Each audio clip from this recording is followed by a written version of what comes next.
नमस्कार, ताज होके देख रहे हैं आप और आपके साथ मैं अदिति त्यागी। सियासत का कर्मपथ, जी हां, राष्ट्र निर्माण की शपथ, और इस शपथ को पूरा करने के लिए हर सियासी दल चुनाव मैदान में उतरता है। आप जानते हैं, रैलियों में नारे लगते हैं, वादे होते हैं, आरोपों प्रत्यारोपों का दौर चलता है ताकि जनता अपने लिए सही पार्टी और उम्मीदवार का चुनाव कर सके। लेकिन जरा विडंबना देखिए कि इन रैलियों में आरोप लगाने के लिए सबूत की जरूरत भी नहीं पड़ती, तो सियासी दल अपना अपना सच अपने अपने तरीके से वोटर के सामने रखते हैं और इसलिए तय कर पाना मुश्किल हो जाता है कि मैं कौन सच्चा है और कौन झूठा है। तो इस सियासी लड़ाई में अब कुछ नए शब्द गढ़े गए हैं। स्वीट आतंकी, जी हां, सही सुनिए, आतंकी, वो भी स्वीट, और साइकिल बॉम्ब। तो आज की हमारी बहस इन्हीं मुद्दों पर है, इन्हीं सवालों के साथ रहेगी। सबसे पहले तो पोल क्वेश्चन की बात कर लेते हैं। क्या स्वीट आतंकी और साइकिल बॉम्ब जैसी बातों से चुनावी फायदा होगा? हम आपसे ये पूछ रहे हैं। znews.com/vote। एक बार फिर से सवाल सुनिए, स्वीट आतंकी और साइकिल बॉम्ब जैसी बातों से क्या चुनावी फायदा होगा? आपका जवाब हाँ या ना जो भी हो, znews.com/वोट के माध्यम से हम तक पहुंचाइए आपकी राय, हम अपने दर्शकों के साथ साझा करेंगे। अब आपको बताते हैं कि आज जब ये सवाल हम आपसे पूछ रहे हैं तो इसका आधार क्या है, किस तरह के डेवलपमेंट्स हुए हैं। आज आपने देखा है, उत्तर प्रदेश में थर्ड फेज की पोलिंग हो रही है, पंजाब में सभी 117 विधानसभा सीटों पर चुनाव हो रहा है, लेकिन साथ ही नेताओं की रैली भी हो रही है उत्तर प्रदेश में आगे की फेजेस के लिए। ये रिपोर्ट देखिए।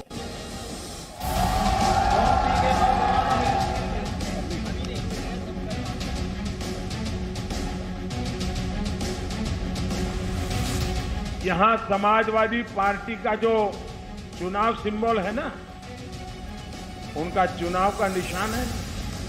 तो शुरू में जो बम धमाके हुए, वो सारे के सारे बम धमाके उन्होंने बम साइकिल पर रखे हुए थे।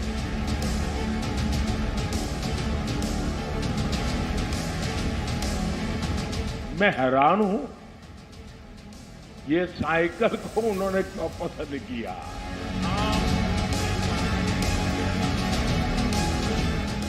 गुजरात की अहमदाबाद के एक न्यायालय ने 38 लोगों को मृत्यु दंड और आजीवन कारावास की सजा दी है। उसमें उत्तर प्रदेश के भी जुड़े हुए कुछ आतंकी हैं और उसमें से एक आतंकवादी का बाप तो समाजवादी पार्टी का प्रचार करते हुए देखा जा रहा है।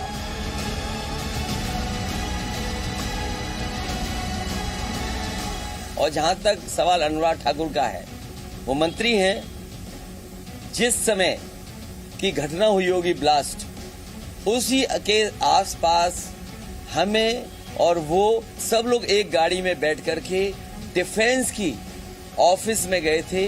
वहां पर टेरिटोरियल आर्मी की कोई बहुत ट्रेनिंग थी। अगर मैं आतंकवादी हूं तो वो भी आतंकवादी हूं।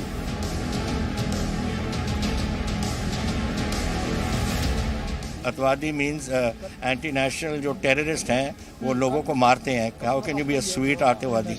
इसको थोड़ा सा अंग्रेजी सीखे। बौखलाहट है उनकी, सिर्फ हमारा नाम लेते हैं। आपस में ये भूल गए कि वो भी लड़ रहे हैं, वो भी लड़ रहे हैं। तो जी न्यूज़ पर हम आपको लगातार बता रहे हैं कि उत्तर प्रदेश की थर्ड फेज के लिए वोटिंग हो रही है। 4 चरणों का रण अभी बाकी है, जिसे साथ निकले प्रधानमंत्री नरेंद्र मोदी आज उत्तर प्रदेश में हैं। हरदोई में उन्होंने जनसभा की। इस दौरान इशारों में आतंकवाद के मुद्दे पर समाजवादी पार्टी को घेरा। प्रधानमंत्री मोदी ने कहा, अहमदाबाद में हुए आतंकी हमले में साइकिल का इस्तेमाल किया गया था। अब ये कहने की जरूरत नहीं कि प्रधानमंत्री मोदी यहाँ किसे पर सवाल उठा रहे थे, किससे सवाल पूछ रहे थे, लेकिन वो इतने पर ही नहीं रुके। उन्होंने यूपी में पहले की समाजवादी पार्टी की सरकार पर सीधे आरोप लगाया कि अखिलेश राज में आतंकियों से मुकदमे वापस लिए गए। दूसरी ओर कभी अरविंद केजरीवाल के साथी रहे कुमार विश्वास ने अरविंद केजरीवाल को खालिस्तान कनेक्शन पर घेरा, तो केजरीवाल ने कहा कि वो स्वीट आतंकी हैं। उनका वो बयान भी आपको याद होगा। और इसीलिए ताल ठोक के हम आज ये पूछ रहे हैं कि यूपी टू पंजाब आतंक पर होगी क्या जीत और हार? मोदी का साइकिल बॉम्ब क्या अखिलेश को कर देगा ये बेदम? खालिस्तानी से चोट या स्वीट आतंकी पर पड़ेगा वो? आतंक ने असली मुद्दों से क्या भटकाने का काम किया है, या फिर इसे भड़काने की पॉलिटिक्स भी कहा जाए? कि असली मुद्दे क्या हैं उन पर बात नहीं हो रही और अब आप लगातार आतंकी, स्वीट आतंकी, साइकिल बम, इस तरह के शब्दों के बारे में सुन रहे हैं। कई खास मेहमान हमारे साथ हैं, लेकिन उससे पहले मैं चाहूंगी आप प्रधानमंत्री मोदी ने क्या कहा वो आप सुने, उसके बाद बहस की शुरुआत करेंगे।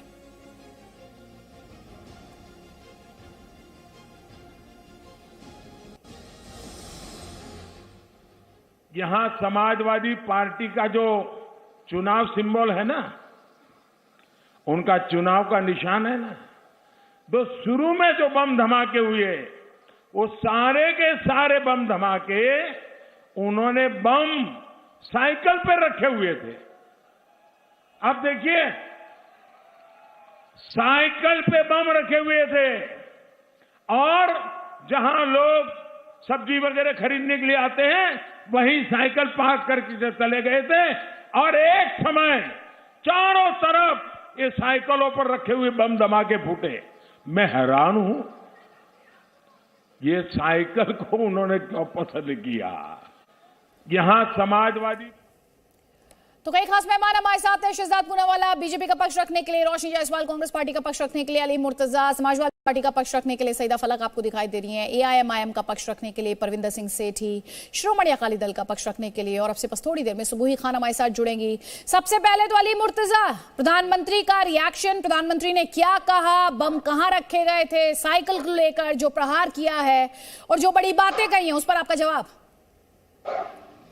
देखिए, प्रधानमंत्री मोदी जी को भड़काने और भटकाने की राजनीति कर रहे हैं।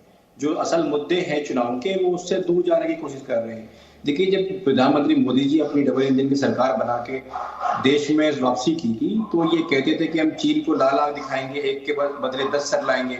लेकिन हुआ क्या, 12 हमले हो चुके हैं, 136 से ज्यादा जवान शहीद हो चुके हैं। तो उसके बारे में ये कुछ कहते ही नहीं है। उरी हमला, मणिपुर हमला, गुरदासपुर हमला, पठानकोट, अनंतनाग, पंगोर, ख्वाजा, पुंछ, उरी, अमरनाथ, सीआरपीएफ कैंप। आपसे क्या सवाल पूछ रही जैसे इतने मैं आपसे क्या सवाल पूछ रही हूँ, प्रधानमंत्री ने समाजवादी पार्टी को लेकर जो बड़ा हमला किया है उस पर समाजवादी पार्टी की तरफ से जवाब, आप तो पलट कर सवाल पूछ रहे हैं सर। देखिए, लालछन लगाने के अलावा या मुद्दे भटकाने के अलावा कोई नहीं है। देखिए, चुनावी जुमले हैं, चुनावी जुमलों में हमारे प्रधानमंत्री जी ऐसी छोटी छोटी बातें करते रहते हैं जो छोटी और तुच्छ बातें हैं। देखिए, सब कोई साइकिल पे जाए या मोटरसाइकिल से जाए या कार में जाके बम हमला करे तो उसका समाजवादी पार्टी से क्या लेना देना। आतंकवादी आतंकवादी होता है। आज ही की खबर थी, मैं अभी पढ़ रहा था, दैनिक भास्कर ने बड़ी अच्छी से प्रमुखता से उसको छापा है। अली मुर्तजा, देखिए जो जी न्यूज, सुनिए, जी न्यूज की अकाउंटेबिलिटी, जो हम अपना कंटेंट दिखाते हैं, जो हम अपनी खबर दिखाते हैं, उसके लिए दूसरे प्लेटफॉर्म पर क्या हो रहा है, क्या कहा जा रहा है, उसके हवाले से आप यहाँ पर कुछ बोलेंगे, उसके लिए ना हम जिम्मेदार हैं ना उसके लिए हमारी कोई जवाबदेही है। तो आप जल्दी से मुद्दे पर आए, जो बड़ी बात, जो बड़ा हमला प्रधानमंत्री मोदी द्वारा किया गया आतंक पर और सीधे तौर पर कटघरे में खड़ा करने की कोशिश समाजवादी पार्टी के रवैये को उस पर की गई है, उस पर आपका जवाब मांग रही हूँ सर। देखिए, आतंक पे कोई हमला नहीं किया गया है, ये इनकी बौखलाहट है। चीन और पाकिस्तान हमारे देश पे निरंतर हमले करते रहे और हमारे देश के गृह मंत्री वो आते हैं, वो कहते हैं कि जी हमने जो प्रोग्रेसिव का जो खिताब हम पाकिस्तान को दे रखा है वो हमने छीन लिया। कार्रवाई करने की जगह वो कहते हैं एक के बदले 10 सर लाने की बात कही गई। एक सर तो आया नहीं है आज तक। नहीं, कौन सा, क्या पाकिस्तान को एक खिताब दे रखा था हमारी भारत सरकार ने, क्या खिताब? मोस्ट फॉरवर्ड नेशन का एक खिताब दे रखा, मोस्ट फॉरवर्ड नेशन का एक खिताब दे रखा था भारत सरकार ने। वो पुलवामा अटैक के बाद वो छीन लेते हैं कार्रवाई करने की जगह। ये मैं नहीं कह रहा, ये भारत के रक्षा मंत्री गृहनाथ जी का बयान है, ये ऑन रिकॉर्ड है। मोस्ट फॉरवर्ड नेशन नहीं, शायद आप मोस्ट फेवर्ड नेशन कहना चाह रहे हैं। नहीं, मोस्ट फॉरवर्ड नेशन का जो खिताब है भारत सरकार ने दिया था और भारत के रक्षा मंत्री जी का बयान आता है, वो कहते हैं कि पुलवामा अटैक के बाद में कि हम पाकिस्तान से मोस्ट फॉरवर्ड नेशन का जो खिताब है, साइकिल पर बम की बात पूछ रही थी। आपने कहा पाकिस्तान ने हमला किया, कौन सा हमला पाकिस्तान ने, पाकिस्तान के कुछ हमले आप बताएंगे? आतंकी हमलों की बात कर रहे हैं आप? जी, और बिल्कुल भारत बात की कर रहा तरफ हूं से मैं उरी सर्जिकल हमले की। स्ट्राइक, एक सेकंड, सर्जिकल स्ट्राइक और एयर स्ट्राइक पर आपको भरोसा है या नहीं है? पहले मैं ये क्लैरिटी आपसे ले लूं। देखिए कितने सर 10 एक के बदले 10 सर लाने की बात हुई थी, यहाँ तो 136 जवानों नहीं, आप सर्जिकल शहीद हो चुके स्ट्राइक हैं। और एयर स्ट्राइक जो भारत द्वारा की गई उन्हें आप मानते हैं या नहीं मानते हैं? देखिए हमारे जो देश जब जवान शहीद हुए थे पूरी दुनिया ने देखा। अगर आपने एक के बदले 10 सर लाने की बात तो किसी दुनिया की मीडिया ने क्यों नहीं दिखाया? आपसे मेरा आपने कितने सवाल सर है, लेके आए? क्या आप सर्जिकल स्ट्राइक और बालाकोट एयर स्ट्राइक को मानते हैं या नहीं मानते हैं? ये सिर्फ एक चुनावी स्टंट था, ये कोई कार्रवाई नहीं की गई थी। ये मैं इस पर रूप से बता देना चाहता हूं। देखिए उरी हमला हुआ 2014 में। सर आपको चुनाव दिख रहा है? चुनाव नहीं दिख रहा, बिल्कुल सही बात बता रहा हूं। आपको इस बात का अंदाजा है, जब आप ये बात कह रहे हैं तो आप किससे सवाल पूछ रहे हैं? आपको अंदाजा है? बिल्कुल प्रधानमंत्री जी से बात कर रहा हूं, भारत सरकार से सवाल पूछ रहा हूं। सर सर्जिकल स्ट्राइक और एयर स्ट्राइक्स कौन करते हैं?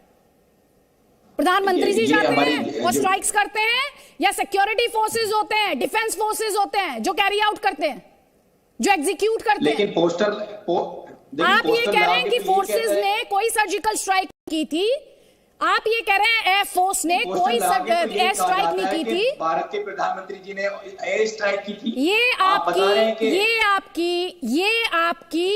ये आपका स्टैंड है। आप फोर्सेस पर सवाल उठा रहे हैं। चुनाव है तो आप फोर्सेस पर फिर से सवाल उठा रहे हैं। देखिए पिछले हम 4 वर्षों से हम यही कह रहे हैं कि जब भी कोई स्ट्राइक करती है भारत की सेना करती है, लेकिन बीजेपी की मंडली पोस्टर लगा के। अभी तो मैंने आपसे पूछा सर्जिकल स्ट्राइक एयर स्ट्राइक, तो आपने कहा कि हम ये नहीं मानते हैं, चुनावी स्टंट है, ये है वो है। सर आप किस तरह की बातें करते हैं? किस तरह की बातें करते हैं? किसी को सबूत चाहिए, कोई फर्जी बताता है। 350 किलो आरडीएक्स कहां से आ गया? पूरा देश जानना चाहता है कि वो तो ठीक है, आज आपने क्लियर कर दिया कि समाजवादी पार्टी को ना सर्जिकल स्ट्राइक पर भरोसा है ना एयर स्ट्राइक पर भरोसा है। आज आपने क्लियर कर दिया और यकीन मानिए आपने अपमान किया है, आपने अपमान किया है डिफेंस फोर्सेस का। शहजाद पूनावाला आपका जवाब। सेना पे भरोसा है, शहजाद पूनावाला आपका जवाब। जो कार्यशैली है उस पर कोई भरोसा नहीं है। देखिए ये देश बहुत पहले से जवाब ले लीजिए। अली मुर्तजा को मैंने बहुत वक्त दिया, मैंने आपको, अब आप जवाब लीजिए। जी अदिति जी, मैं 10 मिनट से सुन रहा था, आतंकियों से करे प्यार, अपनी ही सेना पर करे वार, ये है तुष्टीकरण के असली यार, और जिन्ना के कसीदे गाए हजार। देखिए आज साबित हो गई, 5 मिनट में सारा खुल गया। आतंकवाद को समर्थन क्यों देते, उसका जवाब देने के बदले भारत की सेना को आज जिस प्रकार से अपमानित किया गया, माफ कीजिए, surgical strike, Balakot air strike Bharatiya Janata party ने नहीं किया, हमारी भारत की सेना और भारत की वायुसेना ने किया। और दोनों का प्रमाण या दोनों के बारे में बातें डीजीएमओ और हमारे एयर चीफ धनोआ साहब ने रखी, और आज उस पर सवाल उठाना। अदिति जी प्लीज, अदिति जी अदिति जी एक दर्शक आपके बहुत शो देखते हैं, इसको मैं चाहता हूं कि एक एक करके बात रखें, ताकि दर्शक मेरी बात में विश्वास रखते हैं या इस अली मुर्तजा की बात में विश्वास रखते हैं, वो तय कर ले। मैं एक बार अपनी बात कर लूं, अली मुर्तजा बोलते रहे। दूसरी बात, अदिति जी आज सवाल क्या उठा है? हम कहते हैं कि भारतीय जनता पार्टी अहमदाबाद ब्लास्ट में एक उदाहरण पेश करती है जीरो टॉलरेंस टुवर्ड्स टेररिज्म का, पर दूसरा मॉडल है एसपी मॉडल, संपूर्ण प्रोटेक्शन ऑफ टेररिज्म। और ये संपूर्ण प्रोटेक्शन का तस्वीर देखिए, ये है अब्बा जान ऑफ आतंकवाद। मतलब कि जो अहमदाबाद ब्लास्ट में मोहम्मद सैफ का अब्बा जान है, वो समाजवादी पार्टी का भाईजान है। ये तस्वीर उसके कमरे में है, ये यूपी गवर्नमेंट का सील लगा है। ये क्या रिश्ता है? ये चुनाव में कैंपेनिंग भी कर रहा था, और ये इसकी सत्यापित करने के लिए डीएनए न्यूज़पेपर जो आप ही के समूह का है उसकी रिपोर्ट भी है। मैं सवाल पूछना चाहता हूं, केवल इसका नहीं, आज प्रधानमंत्री ने बताया 2012 में मैनिफेस्टो में इन्होंने छापा था कि हम आतंकियों के केस वापस ले लेंगे, शुरू भी कर दिया था। और आपको मैं उस समय बताऊं कि वहां पर जब शुरू किया था तब वहां की कोर्ट ने, इलाहाबाद हाई कोर्ट ने, जस्टिस मौर्य और जस्टिस अग्रवाल ने कहा था ये क्या कर रहे हो, आज आतंकवादियों को छोड़ोगे, कल उनको पद्म भूषण दोगे। इसके अलावा एक और प्रमाण मैं देता हूं, सिमी को इन्होंने मासूम बताया 2006 में, अबू आजमी, इनके एक और भाईजान गए थे, अबू बशर, जो इसमें ही कन्विक्ट हुआ है, उसको मिलने और पेट्रोनेज देने की, नहीं तू तो मासूम है, तुझको कुछ नहीं होगा। इसीलिए हम कहते हैं सपा ने इस बार ठाना आतंकवाद को है बचाना।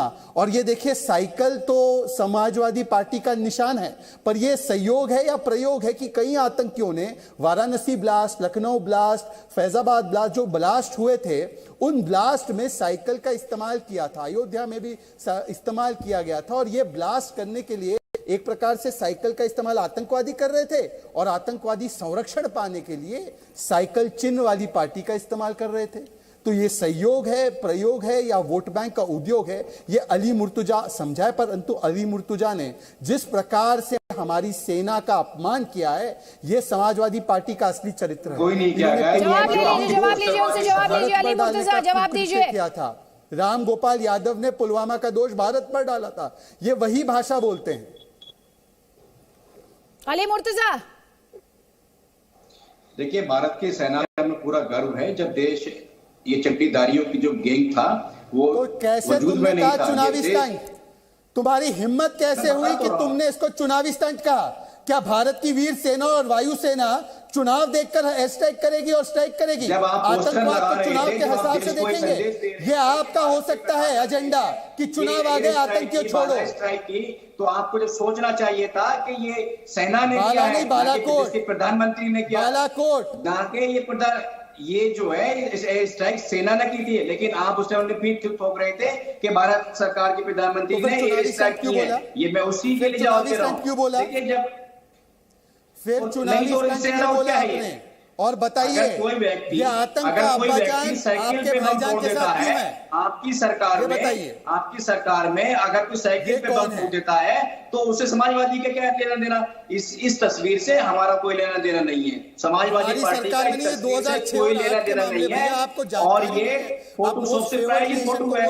आप कीचड़ बखेर कर कमल खिलाना चाहते हैं। देखिए, देश और प्रदेश की जनता जान चुकी है कीचड़ बिखरेगा नहीं, कमल खिलेगा नहीं। इसलिए आपकी बौखलाहट है, इसलिए आपके उलझुल जो बयान आप दे रहे हैं, इससे ज्यादा ये कुछ नहीं है। राष्ट्रीय सुरक्षा पर राजनीति मत कीजिए। बताइए, ये कौन है? देखिए, राष्ट्रीय सुरक्षा से कौन काम कर रहा है? देखिए, पुलवामा अटैक हुआ था, 350 आरडीएक्स आया, कहां से आया? देश जानना चाहता है कि 350 किलो आरडीएक्स कहां से आया? पठानकोट हमला हुआ, आप पाकिस्तान को बुलाकर जांच कराते हैं। अरे, देश की सेना पे से जांच कराइए, देश के एजेंसी जांच कराते हैं। आप पाकिस्तान की, आपको तो शायद पता ही नहीं हमारी सेना ने क्या हमने देखा है ना, हमने देखा है। देखिए, हमने देखा है। प्रधानमंत्री जी जब सरकार में आए थे तो उन्होंने एक के बदले 10 सर लाने की बात की थी, तो 10 सर तो आए नहीं, उल्टे हमारे 136 जवान शहीद हो चुके हैं, 12 हमले हो चुके हैं। सर्जिकल स्ट्राइक और बालाकोट एयर स्ट्राइक के दौरान आप शहीद। मैं एक मुस्लिम हूँ और मैं प्लेन पर सच्चा सिपाही हूँ। बालाकोट रिलीजन कहां से ले आए आप इसमें? आप ये रिलीजन कहां से ले आए? अली मुर्तजा इसमें, अली मुर्तजा इसमें आप रिलीजन कहां से लेकर आए सर? ये आप रिलीजन क्यों लेकर आए? धर्म क्यों लेकर आए? इसमें धर्म का क्या लेना देना है? मैं बताना चाहता हूँ ना, मैं जिस समुदाय से आता हूँ मैं बताता हूँ। जब नहीं, आपको समुदाय बताने की जरूरत क्या है? आपको समुदाय बताने की जरूरत क्या है? अकेला 100 के बराबर हूँ। नहीं, आप चड्डीदारियों के बराबर अकेला बराबर हूँ। नहीं, अच्छा, आप अपना समुदाय बता रहे हैं, फिर आप कह रहे हैं कि आप अकेले 100 के बराबर है। एक सेकंड, ये किस तरह के लेवल है? ये किस तरह के लेवल पर डिबेट कर रहे हैं अली मुर्तजा? नहीं, अली मुर्तजा, आप किस लेवल के डिबेट यहाँ पर करना चाह रहे हैं? अली मुर्तजा, अगर आप चिल्लाएंगे मैं ऑडियो डाउन करा दूंगी। आप सुन लीजिए मेरी बात। आपने क्यों बताया अपना रिलीजन, और अब आप उसके बाद ये कह रहे हैं मैं बताना चाहता हूं कि मैं अकेला 100 के बराबर हूं?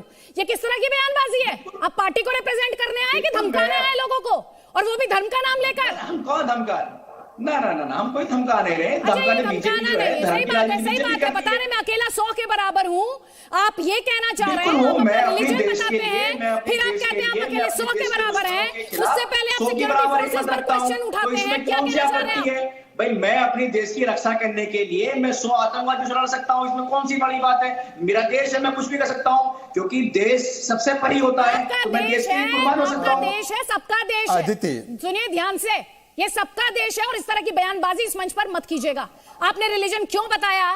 आपने क्यों कहा मैं अकेला 100 के बराबर हूं? ये किस तरह की मानसिकता है? शहजाद पूनावाला, सुबोई खान, जल्दी उसके बाद मानसिकता में हाँ, 5 सेकंड, केवल 5 सेकंड में बताता हूं अदिति जी। ये वही मानसिकता है जो 15 मिनट के लिए पुलिस हटाना चाहती है और बताना चाहती है कि किस प्रकार से 1585 पर भारी हो सकते हैं। ये वही मानसिकता है। मैं कह रहा हूं, दिन प्रतिदिन समाजवादी पार्टी की भाषा पीएफआई और एमआईएम की तरह ही होती जा रही है और उनके लक्षण भी संपूर्ण प्रोटेक्शन टू आतंकवाद भी वही है। फलक का कमेंट लेंगे, उसके बाद सुबोई खान मैं आपको मंच देती हूँ, उसके बाद आपको मंच देती हूँ। सईदा फलक, ये धर्म क्यों बताना पड़ जाता है इस देश में? ये धर्म क्यों बताने लगते हैं?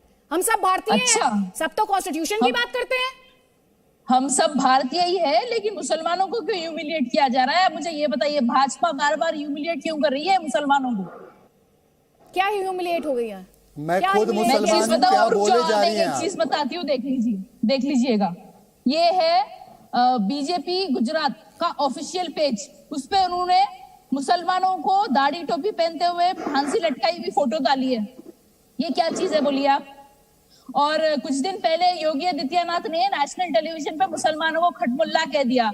ये ह्यूमिलिएट ने तो क्या कर रहे हैं बताइए? शहजाद पूनावाला, देखिए, ऐसा है कि बार बार धर्म का कार्ड खेलकर विक्टिमहुड पेश करना। आज सवाल केवल इतना है कि आतंकवाद के समर्थन में कुछ पार्टियां, इनकी पार्टी का इतिहास क्या है? ये इंडियन मुजाहिदीन, ये याकूब मेमन के बचाव में उतर आए, तो समाजवादी पार्टी ये देखिए, ये अब्बाजान जो है, आतंक के अब्बाजान के बचाव में उतर आई है। तो आज सवाल यही, और कांग्रेस पार्टी भी यही है। कांग्रेस पार्टी भी उस समय पर अहमदाबाद ब्लास्ट हुआ तो दिग्विजय सिंह, नरेश यादव, ये तमाम लोग गए थे वहां पर आतंक को बचाने के लिए, आतंकवाद को बचाने के लिए और बताने के लिए कि ये सारे बहुत सारे इनोसेंट लोग हैं। आज मैं इनसे सवाल पूछना चाहता हूं, जब कोर्ट का वर्डिक्ट आया है, ना एमआईएम ने, ना समाजवादी पार्टी ने, ना कांग्रेस पार्टी ने इसका स्वागत किया है। उल्टा कांग्रेस पार्टी और समाजवादी पार्टी के प्रत्यक्ष अप्रत्यक्ष साथियों ने तो इसको चैलेंज किया है। ये बताता है कि इनको केवल और केवल तुष्टीकरण की राजनीति में आतंकवाद के साथ भी खड़ा होना है, वोट बैंक की राजनीति करनी है राष्ट्रनीति पर। जो भाजपा के ऑफिशियल पेज पे जो फोटो पोस्ट की गई है, उसका जवाब शहजाद ने नहीं दिया। जो योगी आदित्यनाथ का कमेंट था मुसलमानों के ऊपर, उसका जवाब शहजाद ने नहीं दिया। बोलो ना शहजाद, ये क्यों ह्यूमिलिएट किया जा रहा है? बोलो, कब तक नफरत की राजनीति, कब तक? इसका जवाब मैं आपको दे देता हूँ। और कोई इसका जवाब मैं आपको दे देता हूँ। इसका जवाब मैं दे देता हूँ। सईदा फलक, मैं इसका जवाब दे देता हूँ, आपको जवाब दे देता हूँ। आपको जवाब चाहिए ना?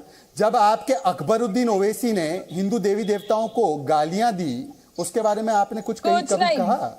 जब आपके वारिस पठान कहते हैं कि महिलाएं मोबाइल फोन की तरह हैं, आपने कुछ कहा? जब आप झूठे, अच्छा, कई महीने जेल रहे हैं। जब आपके पार्टी के नेता कहते हैं कि मेरी गर्दन पर चाकू रख दो, मैं भारत माता की जय नहीं बोलूंगा, इसके बारे में कुछ आपने कहा? पहले इसके बारे में जवाब दीजिए, फिर मैं आपको बताऊंगा। जो आतंकवादी है, वो आतंकवादी को बचाने का आप लोगों का धर्म बन चुका है। करते हो आतंकवादियों को बचाना आपका धर्म बन चुका है। आप लोग के पास कोई मुद्दा है नहीं, काम के दम पर आप लोग इलेक्शन नहीं जीत सकते। आप लोग को सिर्फ यही काम करने आता है। अहमदाबाद वर्डिक्ट में ये आतंकवादी कन्विक्ट हुआ और उसका पिता समाजवादी पार्टी में है। क्या इसका खंडन करती हैं आप, हाँ या ना? क्या आतंकवाद का जो समर्थन समाजवादी पार्टी करती है, सिमी को आतंकवादी संगठन नहीं मानती समाजवादी पार्टी, क्या खंडन करती है, हाँ या ना? जो समाजवादी पार्टी कहती है कि हम आतंकवादियों को छुड़वा देंगे जेल और कोर्ट रोक लगाती है, क्या उसका खंडन करती है, हाँ या ना? आतंकवाद पर क्या है मुसलमान? आतंकवाद पर क्या पार्टी है? भाजपा कांग्रेस सब एक है हमारे लिए। हमारे लिए समाजवादी, भाजपा, कांग्रेस सब एक है, सब एक है। बीजेपी तो ना खुलेआम दुश्मन है और बाकी पार्टी पीछे से दुश्मन है। नहीं, लेकिन सईदा फलक, आपके तो सब दुश्मन है। बता दीजिए, अहमदाबाद वर्डिक्ट का स्वागत करती है कि नहीं करती है? भाजपा, कांग्रेस, समाजवादी सब एक ही है हमारी नजर में। कोर्ट के वर्डिक्ट का भी स्वागत नहीं कर पाते अदिति जी इस देश में, संविधान करने वाले।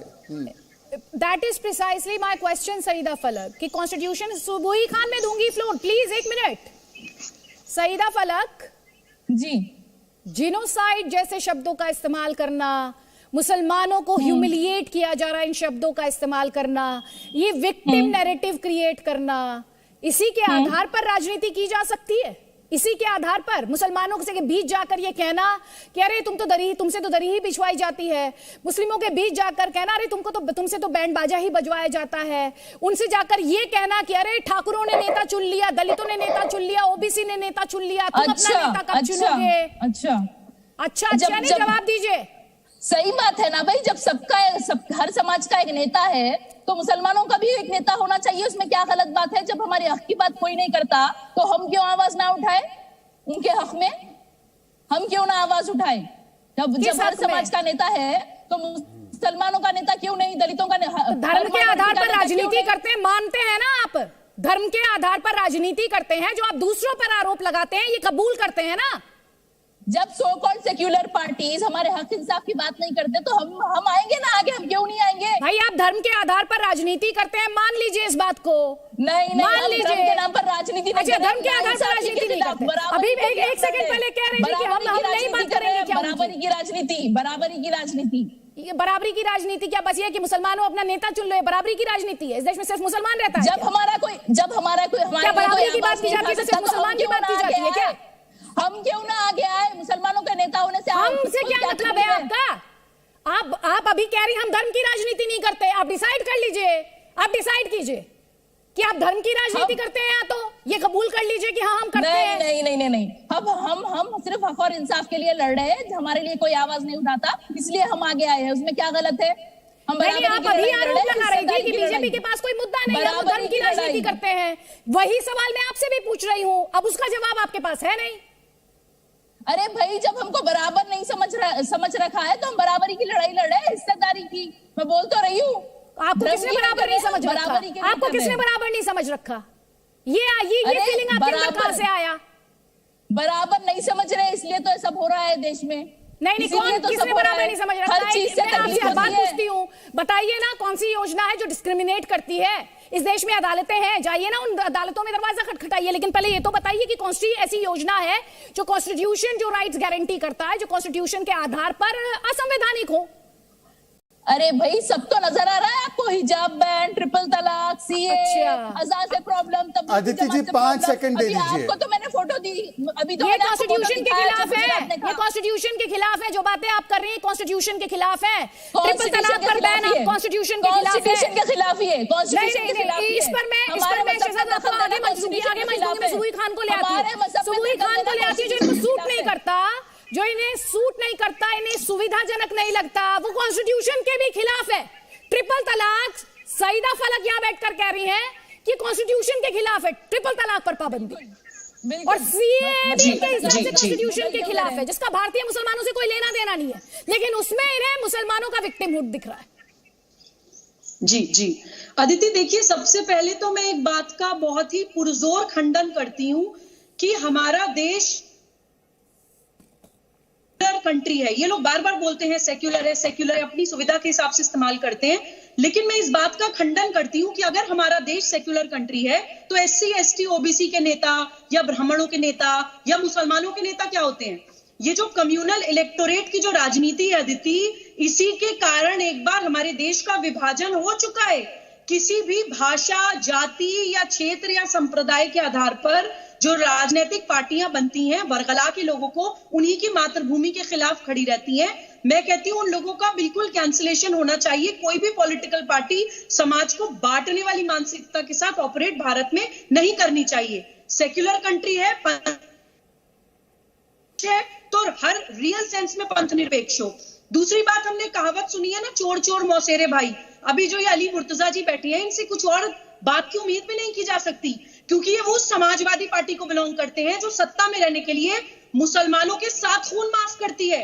मुसलमान बच्चों को इन्होंने अपने शासनकाल में सिर्फ और सिर्फ अपराधी बनाया है। हमें वोट देते रहो, चाहे गुंडे बनो, बदमाश बनो, माफिया बनो, गैंगस्टर बनो, रेपिस्ट बनो, पूरे प्रदेश को आग में झोंक दो, लेकिन हम सत्ता में रहने चाहिए। कम्युनल इलेक्टोरेट की राजनीति खत्म होने का अब समय आ गया है। जो ये इल्जाम दूसरों पर लगाते हैं, उसके सबसे बड़े अपराधी खुद है। और उत्तर प्रदेश की जनता भी समझ गई है। मुर्तजा अली जैसे लोगों को और इनकी पार्टी को देखिएगा 10 मार्च को ऐसा मुंहतोड़ जवाब मिलने वाला है। उत्तर प्रदेश की 23 करोड़ जनता जान चुकी है उत्तर प्रदेश की मुसलमान महिलाएं भी जान चुकी हैं कि हमारे बच्चों को अपराधी कौन बनाता है। अब आप मुसलमान के नाम पे इमोशनल करके उनसे गलत पार्टी को वोट नहीं डलवा सकते। आपने कितना हिजाब मुद्दे को प्रकरण बना के रेडिकलाइज करने की कोशिश करी, पोलराइज करने की कोशिश करी वोटों को, लेकिन नहीं कर पाए क्योंकि कोई महिला भी नहीं चाहती है कि उसका बच्चा, उसका पति, उसका भाई अपराधी कर्नाटक में बीजेपी उठाती है। मुसलमान जानता है कि अगर वो भारत में पैदा हुआ है तो वो किसी भारत विरोधी के साथ नहीं खड़ा होगा। सच्चा मुसलमान सब जानता है। आप लोग भोले भाले मुसलमानों को इस्लाम के नाम पर भड़का देते हैं। इस्लाम और इस्लामिक स्टेट का फर्क अब हम पहचानते हैं। इस्लाम और इस्लामिक स्टेट एक नहीं है, ये हम जानते हैं। और इस्लामिक स्टेट का एजेंडा चलाने वालों को बिल्कुल किसने बता दिया कि यहाँ इस्लामिक स्टेट बनने वाला है? यहाँ इस्लामिक स्टेट की बात कहाँ जा रही? किसने बता दिया? पाकिस्तान को ख्वाब में देखा है क्या हमने? वाकई हुआ है हमारी धरती पे। पाकिस्तान बना इस्लाम पाकिस्तान द्विराष्ट्रवाद चला इस्लाम के नाम पर, देश तोड़ा गया इस्लाम के नाम पर। पाकिस्तान को हमने जब चार जन्म दिया, अरे पाकिस्तान से नूरा किस्ती करेंगे, चीन से बात कीजिए, अमेरिका से बात हमारी गिनती कराइए, जब आप देखो पाकिस्तान, अरे पाकिस्तान को आप ही कर रहे थे, पाकिस्तान की बात तो अली मुर्तजा अभी ने सारी की पाकिस्तान की क्या कर रहे थे? एक सेकंड, पाकिस्तान को तो कौन सा स्टेटस दिया हुआ था? किस स्टेटस का आप जिक्र कर रहे थे सर? किस स्टेटस का जिक्र कर रहे थे अली मुर्तजा? पाकिस्तान को मोस्ट फॉरवर्ड नेशन, सर आप मोस्ट फेवर्ड नेशन की बात कर रहे हैं। मोस्ट फॉरवर्ड नेशन मत बताइए उन्हें। वहां पर माइनॉरिटीज को जिस तरीके से ट्रीट किया जाता है ना, वहां पर जिस तरीके से रिग्रेसिव थिंकिंग है, फॉरवर्ड नेशन मत बताइए ना सर। जो वर्ड है हमारा इतना सही तरीके से बात रखिए। शहजाद वाला प्लीज जल्दी मोस्ट फेवर्ड नेशन को मोस्ट फॉरवर्ड नेशन बता दिया सर आपने। प्लीज ये उस मोस्ट फेवर्ड नेशन की व्याख्या आपने मोस्ट फॉरवर्ड नेशन के तौर पर कर दी सर। क्या बोलूं अब इसके आगे मैं? शहजाद पूनावाला। अरे सर, अरे मैं एक सर के बदले 10 सर लाने की बात। अदिति जी मैं बस 20 सेकंड में अपनी बात रखूंगा। मैं चाहता हूं कि मुझे बता दीजिए बस बीजेपी के प्रवक्ता साहब मुझे पूछ के बता दीजिए। अदिति जी प्लीज इस प्रकार से इंटरप्शन अच्छा नहीं है। दर्शक पसंद नहीं करते इस प्रकार की डिबेट। अली मुर्तजा सुन लीजिए, जवाब सुन लीजिए। आपने कहा था कि एक 100 के बराबर है, आपने धर्म भी बताया अपना, लेकिन बावजूद इसके सर प्लीज जी। अब मुझे बस 20 सेकंड दे दीजिए, उसके बाद ये लोग अपनी बात रख सकते हैं। पहली बात तो मैं तथ्य पे रख दूं कि 26/11 का जब हमला भारत पर पाकिस्तान ने किया, तब हमारे फली मेजर साहब ने बोला अटैक कीजिए, पर हमने तब मोस्ट फेवर्ड नेशन का स्टेटस भी हटाने की जरूरत नहीं की, और आज वो मोस्ट फेवर्ड नेशन का स्टेटस नहीं है पाकिस्तान के साथ। तो प्लीज थोड़ा सा आप जानकारी प्राप्त करके आइए। और सर्जिकल स्ट्राइक भी हुआ, बालाकोट भी हुआ, पर ये इससे बड़ा मुद्दा देखिए हमारी बहन सैयदा फलक, मुझे उस पर एक चीज पर बहुत गर्व होता है। मैं एक सेकंड सर प्लीज। अदिति जी मैं एक बहुत महत्वपूर्ण डिस्क्लोजर करना चाहता हूं, प्लीज इनकी रनिंग कमेंट्री बंद करा दीजिए। ये इनको मोस्ट फेवर्ड नेशन और मोस्ट फॉरवर्ड नेशन का अंतर भी नहीं पता। समाजवादी के लिए मोस्ट फॉरवर्ड हो सकता है, हमारे लिए ना फेवर्ड है ना फॉरवर्ड है। प्लीज अब मैं अपनी बात रख रहा हूं, बहुत महत्वपूर्ण डिस्क्लोजर करने जा रहा हूं। अदिति, सैयदा फलक जी ने कहा कि हिजाब के मामले पे देख लीजिए कैसे मुसलमानों के साथ डिस्क्रिमिनेट हो रहा है। आपको पता है अदिति जी, सैयदा फलक जी एक कराटे चैंपियन है, इंटरनेशनल कराटे चैंपियन। ये उनकी तस्वीर है कराटे करते हुए, देखिए जरा, इसको जूम भी कीजिएगा। और मुझे बड़ा गर्व होता है, मेरी विरोधी है राजनीतिक, पर मुझे बड़ा गर्व होता है कि सैयदा फलक जी ने भारत के लिए कराटे खेला है। और देखिए उनकी तस्वीर बिना कोई हिजाब के, मतलब अपने कराटे में कोई यूनिफॉर्म का वहां पे पालन हो रहा है। देखिए यूनिफॉर्म का पालन कर रही है सैयदा फलक, और मुझे गर्व है कि वो भारत को प्रतिनिधित्व कर रही थी। कराटे चैंपियन है हमारे देश की, मुझे बहुत गर्व है उस पे। MIM की हो सकती है, परंतु खुद जब कराटे करती है तब हिजाब नहीं पहनती है और यूनिफॉर्म की बात क्लासरूम में करती है। ये देखिए उनकी तस्वीर है, ये तमाम अखबारों में छपी है, सियासत, डेली, हैदराबाद के सारे अखबारों में। मुझे बहुत गर्व है। अदिति जी मैं फिर से एक बार, क्योंकि आप एक बहुत वरिष्ठ महिला पत्रकार है, मैं किसी भी रूप से किसी महिला को अपमानित करने की बात नहीं कर रहा हूं। मुझे देश पे बहुत गर्व है, मेरी पार्टी की नहीं है ये, पर मुझे गर्व है कि मेरी बहन सैयदा फलक भारत को प्रतिनिधित्व करती है, परंतु वो जब कराटे खेलती है तो वो हिजाब नहीं पहनती। अगर हिजाब एसेंशियल है तो क्यों उन्होंने नहीं पहना है?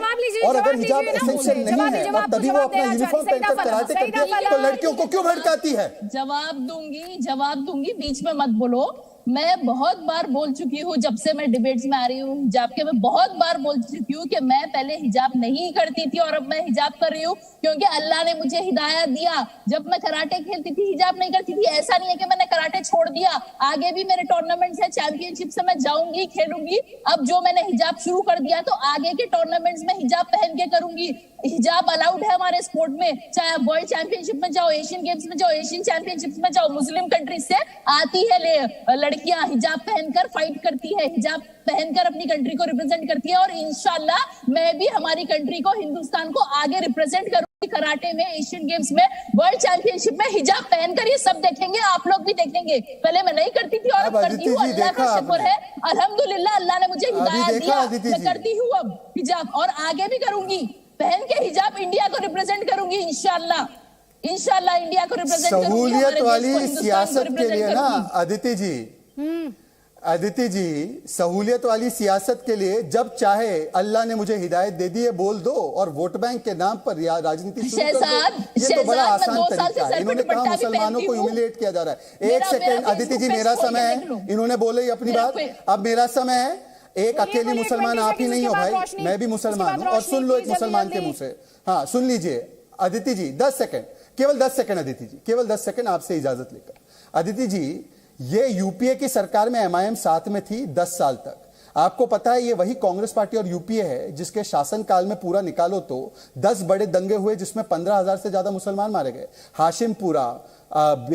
हाशिमपुरा, नेल्ली, अहमदाबाद के दंगे, ये भागलपुर के दंगे, मीरठ, मलियाना, इन्होंने उनके साथ गठबंधन किया और आज आकर कहते हैं जब एक भी संस्थागत तरीके से भेदभाव नहीं होता है मुसलमानों के साथ। आज उज्ज्वला दी जाती है तो मोहम्मद क्या और मोहित क्या, आज तो शिल्पा क्या, सुल्ताना क्या, आज जब घर में बिजली पहुंचती है तो क्या सुबोही और क्या अदिति, कोई फर्क नहीं किया जाता। तो आज इनको परेशानी है और जब बड़े 10 दंगे हुए उनके साथ भाईजान भाईजान कहकर गठबंधन बनाया। ये इनकी असली तस्वीर, जैसे कराटे वाली तस्वीर दिखाई है मैंने, ये इनका असली चेहरा वोट बैंक के तुष्टिकरण के यार है। सईदा फलक, जल्दी जल्दी। आदिति जी, आप शायद मुझसे नाराज है क्या? 35 मिनट्स हो गए, आपने बाकी प्रवक्ताओं को एक नहीं 3-3, 4-4, 5-5 बार मौका दे दिया और मैं अभी 35 मिनट्स बाद सुबोही खान को सिर्फ एक ही बार मौका दे पाई मैं, और अभी तो मैम परविंदर जी बैठे हुए हैं। तो भाजपा को मुझे लग रहा है कि आपने ज्यादा मौका दिया। शायद पूनावाला जी आपके फेवरेट हैं। रोशनी जी, आप लोग फिर आरोप लगाते हैं कि बीजेपी से सवाल नहीं मांगा, बीजेपी से जवाब नहीं मांगा जाता, बीजेपी से सवाल नहीं पूछे जाते। अब मैम सवाल पूछ लिए, जवाब यहाँ पे पैनलिस्ट ने मांगे, उनके जवाब भी दिला दिए। मैम आपको दिक्कत हो रही है, मैम फिर भी आपको दिक्कत हो रही है, इससे कैसे चलेगा मैम? आप या तो जवाब जो सत्ता में बैठे उनसे कोई जवाब नहीं चाहिए आपको। आज आप क्लियर कर दीजिए, क्लियर कर दीजिए। एक भी जवाब नहीं दिया है, उसी पे मैं बोलना चाहूंगी। अभी कब से हिंदू मुस्लिम की बातें हो रही हैं, सब कह रहे हैं कि हिंदू मुस्लिम के साथ कहीं ना कहीं ह्यूमिलिएशन हो रहा है, मुस्लिमों को कहीं ना कहीं टारगेट किया जा रहा है। तो आज आपके चैनल के माध्यम से मैं बताना चाहती हूँ, आपके सुनने में थोड़ा सा दोष हो गया। सब नहीं कह रहे हैं, सब नहीं कह रहे। अली मुर्तजा जी अपना रिलीजन बताना चाहते थे, ये साबित करने के लिए, ये कहने के लिए कि वो 100 के बराबर हैं। तो उन्होंने सईदा फलक ने कहा मैम, लेकिन उसके अलावा सुबोही खान ने ये कहा, मैम सुबोही खान ने ये नहीं कहा। तो don't get into sweeping generalisations about the country please. Roshni ji please, I am requesting you. अब मैं आपको फ्लोर दे रही हूँ तो मुद्दे पे रहिएगा। रोशनी जी प्लीज मुद्दे पे रहिएगा, आप अब मुद्दे पर आ जाइएगा प्लीज, मुद्दे पर आ जाइए। Thank you. मुद्दा यही है कि आतंक की बात हो रही है, गर्मी निकालने की बात हो रही है, चर्बी निकालने की बात हो रही है। सिर्फ कांग्रेस पार्टी ही है जो कह रही है कि युवाओं के लिए भर्ती निकालेंगे हम। अभी भाषा में फर्क आ गया है भाजपा के भी, सपा के भी, क्योंकि चुनाव नजदीक है और उनके हार का जो डर है उनके शब्दों में साफ दिख रहा है, उनकी बौखलाहट उनके शब्दों में साफ दिख रही है। सवाल नहीं सुना था मैम, आपने शायद सवाल नहीं सुना था। आपके लिए जो सवाल था वो ये था कि इस देश में जो दंगे हुए उनको, इस देश में जो धर्म की राजनीति की शुरुआत हुई, इस देश में जो तुष्टीकरण की राजनीति की शुरुआत हुई, उसके लिए आपकी पार्टी से सवाल है मैम। देखिए, जो पहले चीजें हुई हैं उससे क्या 7 साल में अच्छी हो गई चीजें? 7 साल में हमारा देश तरक्की करके नंबर 1 पे आ गया? क्या ऐसा हो रहा है? नहीं हुआ। ग्लोबल हंगर इंडेक्स में हमारा देश 101 नंबर पर जा चुका है। पाकिस्तान, बांग्लादेश, श्रीलंका, ये सब भुखमरी में हमसे कहीं ना कहीं अच्छे हैं, या वहां पे भुखमरी कम है, लेकिन भारत में भुखमरी इस कगार पे पहुंच गई। और हम बात कर रहे हैं कि 2014 से पहले देश की जीडीपी +10 थी और आज -23.9% है। भुखमरी की कगार पे आ गया देश। और अब बात हो रही है कि 2014 से पहले क्या था? 2014 से पहले महंगाई दर कितनी थी? 100 रुपए पेट्रोल का रेट कभी हुआ था? 250 रुपए सरसों का तेल का रेट कभी हुआ था? और अब बात कर रहे हैं कि 2014 से पहले तो देश अमन और शांति की जिंदगी बिता रहा है। रोशनी जी, जो धर्म की राजनीति को लेकर सवाल है मैम, क्योंकि आप ही की पार्टी पर आरोप लगता है, आप ही की पार्टी पर, कि भाजपा जिस स्थिति में है वहां पर तो आप ही की पार्टी ने तुष्टीकरण की सियासत कर उसे पहुंचाया है। कई दलों को तो आपकी पार्टी ने खड़ा किया है। कांग्रेस पार्टी ही चलती आ रही है, सब धर्म एक, सिर्फ कांग्रेस पार्टी ही लेके चलती हुई आ रही है। लेकिन भारतीय जनता पार्टी जब से आई है वहां पे कहीं ना कहीं एक ही धर्म के लोगों को फेवर किया जा रहा है। ऐसा लोगों का क्यों सोच बन रही है? क्योंकि उनके साथ वो चीजें घटनाएं हो रही है। लोगों को कौन सा दल है वो? हाँ जी, कौन से दल के लोगों को फेवर किया जा रहा है? आप कह रही है एक ही दल के लोगों को फेवर किया जा रहा है। अरे बार बार कहा जाता है ना कि हिंदू धर्म के लोगों को कहीं ना कहीं यहाँ पे खतरा नहीं है, हिंदू विरोधी जो लोग थे उन लोगों को हटाया गया। तो मैं बताना चाहती हूँ आपके चैनल के माध्यम से, सबसे ज्यादा हिंदू विरोधी भाजपा ही है, क्योंकि सबसे ज्यादा हिंदू बेरोजगार भारतीय जनता पार्टी की सरकार में हुए हैं। आप डिसाइड कर लीजिए कि ये जो बार बार कहा जाता है कि हिंदुओं को कोई खतरा नहीं है, तो हिंदुओं की कितनी लिंचिंग हुई है, थोड़ा सा उसके बारे में होमवर्क कीजिएगा। राजस्थान में आपकी सरकार है मैम, उसके बारे में थोड़ा सा पढ़ लीजिएगा। जवाब में ले शहजाद पूनावाला से, लेकिन आपने सवाल का जवाब नहीं दिया। तुष्टीकरण की राजनीति की शुरुआत कहां से हुई? धार्मिक राजनीति को लेकर जो आपकी पार्टी पर आरोप लगता है, जो हिंदू और हिंदुत्व का फर्क समझाते हैं, उनके बारे में आप क्या कहेंगी? जो हिंदू और हिंदुत्व का फर्क समझाते हैं उनके बारे में भी दो शब्द सोच लीजिएगा प्लीज। शहजाद पूनावाला, उसके बाद परविंदर जी, प्लीज जल्दी जल्दी।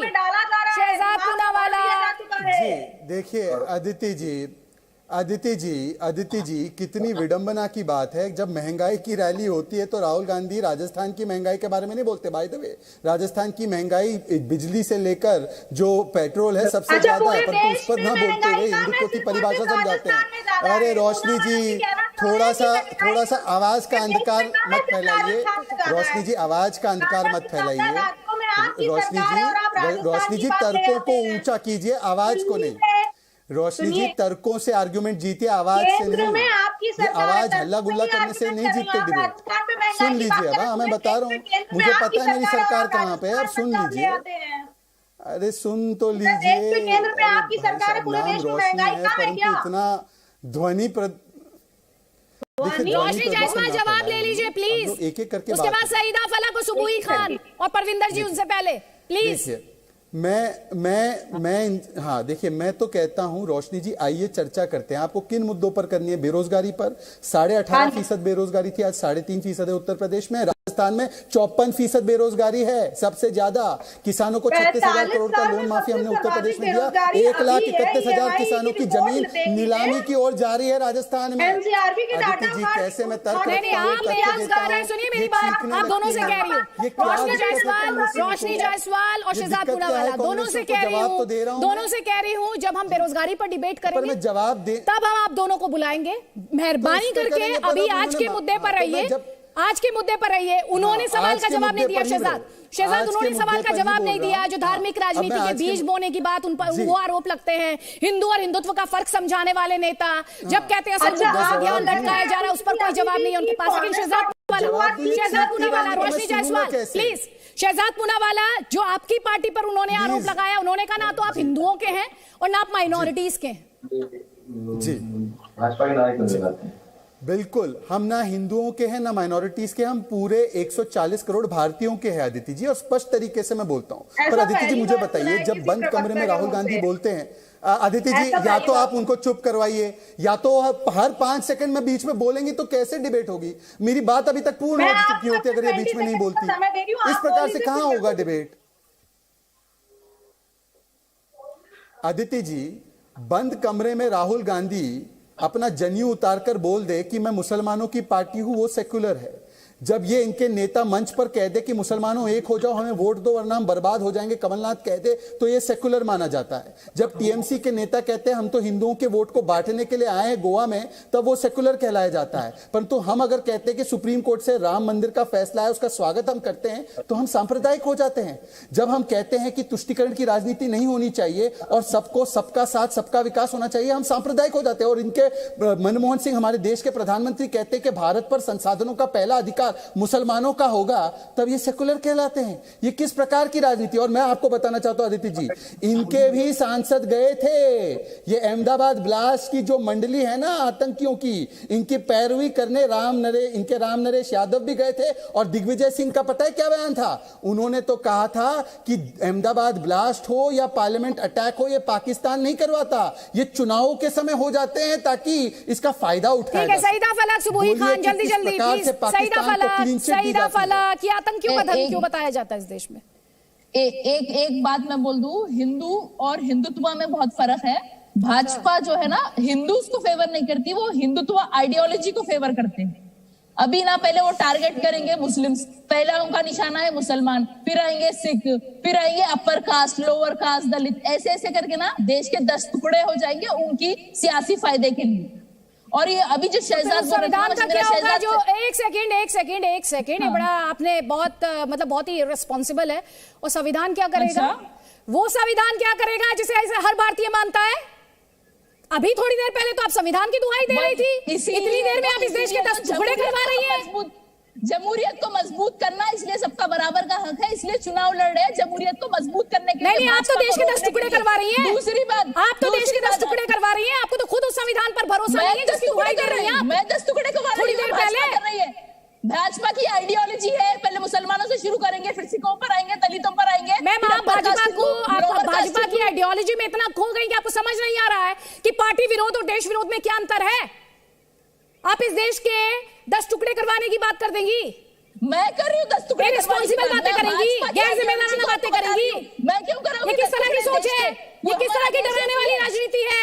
मुद्दों पर बात कीजिए। ये भाजपा की आइडियोलॉजी के बारे में कर रही हूँ। हमारा देश एक ही है, मैं नहीं करना चाहती हूँ, भाजपा करना चाहती है। हम तो जमहूरियत को मजबूत कर रहे हैं। अच्छा, आप जमहूरियत को मजबूत कर रहे हैं। जब कहते हैं मुसलमानों एक हो जाओ, जब आप कहते हैं आप देश को मजबूत करते हैं, जब आप एक धर्म विशेष की बात करते हैं, तब देश मजबूत होता है, तब देश मजबूत होता है। सुबोही खान, जब मुसलमान भी बराबर होंगे तभी तो जमहूरियत मजबूत होगी ना।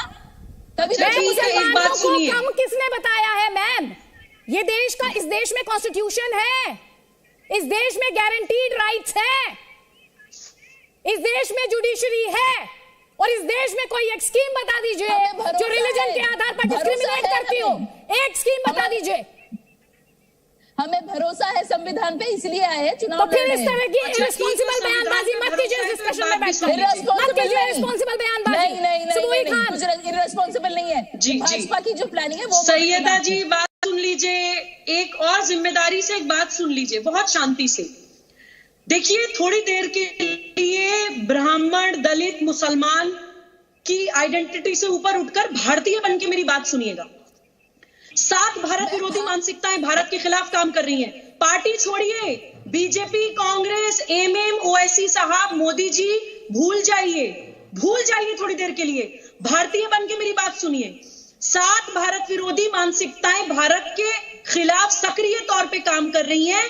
वामपंथी और उनकी आर्म्ड विंग्स, माओवादी और नक्सलवादी, अलगाववादी और आतंकवादी संगठन, बौद्धिक आतंकवादी, विधर्मी राजनीतिक दल जो जातियों और संप्रदाय में लोगों को बांटते हैं, अंतरराष्ट्रीय ताकतें, कन्वर्जन माफिया जो फॉरेन फंडेड मिशनरी ऑर्गेनाइजेशंस हैं, corporate mafia.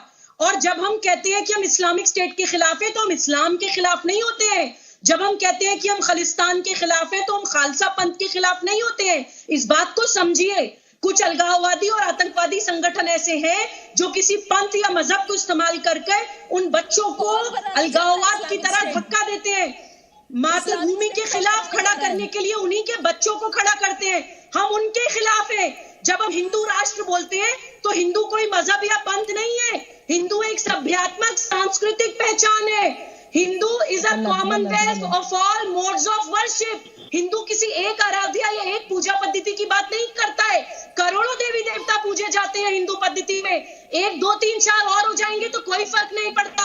Hindu is a national identity, इसलिए लोगों को भड़काना बंद करिए, भारतीय ठीक है, मुसलमानों को सिर्फ और सिर्फ तुष्टीकरण की राजनीति में झोंका है। दूंगी मैं आपको फ्लोर, प्लीज सईदा फलक जवाब। इस्लामिक स्टेट बनाने की किसने बात की? खालिस्तान बनाने की बात किसने की? किसने की? हिंदू राष्ट्र बिल्कुल हो रहा है, बिल्कुल हो रहा है मैडम। हैदराबाद से बाहर निकलिए, हैदराबाद से बाहर निकलिए, पंजाब जाकर देखिए, पूरी स्टेट को नशे में झोंक दिया गया है। अपनी स्टेट से बाहर निकलिए, प्रवास करिए अपने देश का। इस्लाम के नाम पर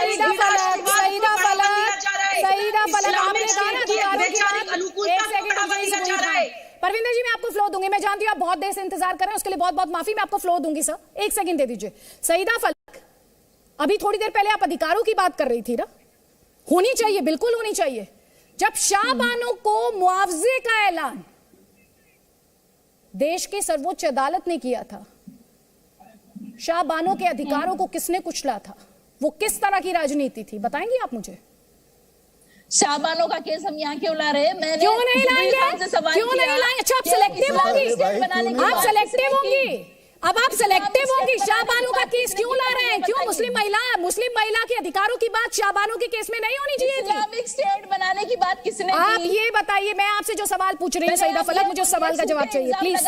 आप मुझे मेरे सवाल का जवाब दीजिए, जवाब दीजिए आप मुझे। सुप्रीम कोर्ट ने तो देश के कानून के हिसाब से फैसला दिया था ना सईदा फलक, देश के कानून के हिसाब से फैसला दिया था देश की सर्वोच्च अदालत ने, आपके हिसाब से या नहीं? अरे भाई सुप्रीम कोर्ट के फैसले आते हैं, हमने कब सुप्रीम कोर्ट के फैसलों के खिलाफ गए हैं? पॉलिटिकली पलटा गया, वो तुष्टीकरण की राजनीति नहीं तो क्या? मैं देता हूं उदाहरण, प्लीज एक सेकंड रुक जाइए। सईदा फलक, वो तुष्टीकरण की राजनीति नहीं थी तो क्या थी? उससे देश एक रहेगा तुष्टीकरण की राजनीति से? आप बोलिए। सुप्रीम कोर्ट के फैसले के खिलाफ हम कभी नहीं गए, और इस्लामिक स्टेट बनाने की बात किसने की? पहले सुबुई खान को पूछिए।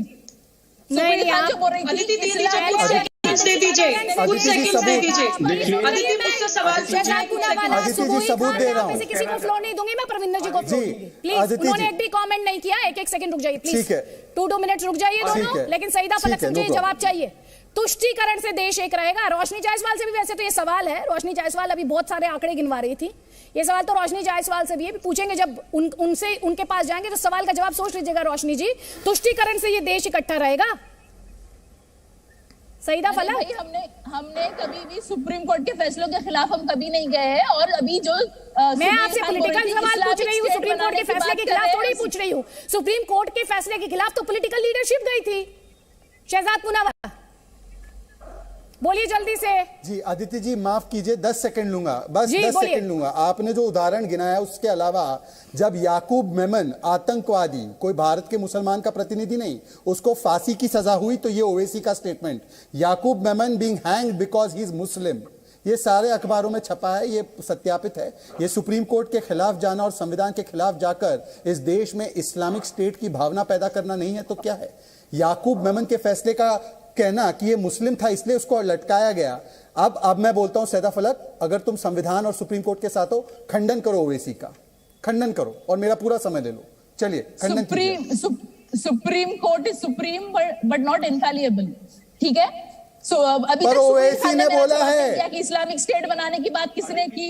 सुबुई खान। सईदा फलक आपसे जो अरे तुम एक आतंकवादी की पैरवी कर रही हो, मैंने पूछा, पूनावाला ने पूछा, उसमें से एक भी सवाल का जवाब आप नहीं दे रही, dीजिए जल्दी से जवाब दीजिए।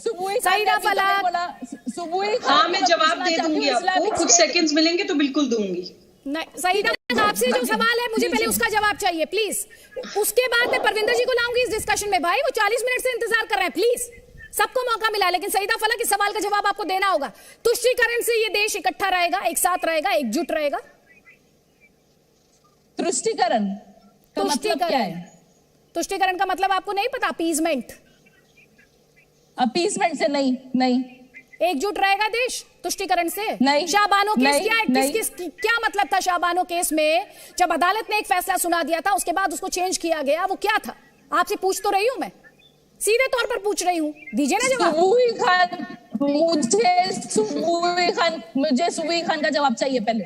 आप इस्लामिक स्टेट बनाने की बात सुबुई खान इस्लामिक स्टेट बनाने की बात किसने की? मैं आपके सवाल का जवाब बाद में लूंगी, लेकिन पहले आपको मेरे सवाल का जवाब देना होगा। क्या तुष्टीकरण से ये देश इकट्ठा रहेगा? मैं जवाब लूंगी आपसे सईदा फलक, और जवाब आपको देना होगा।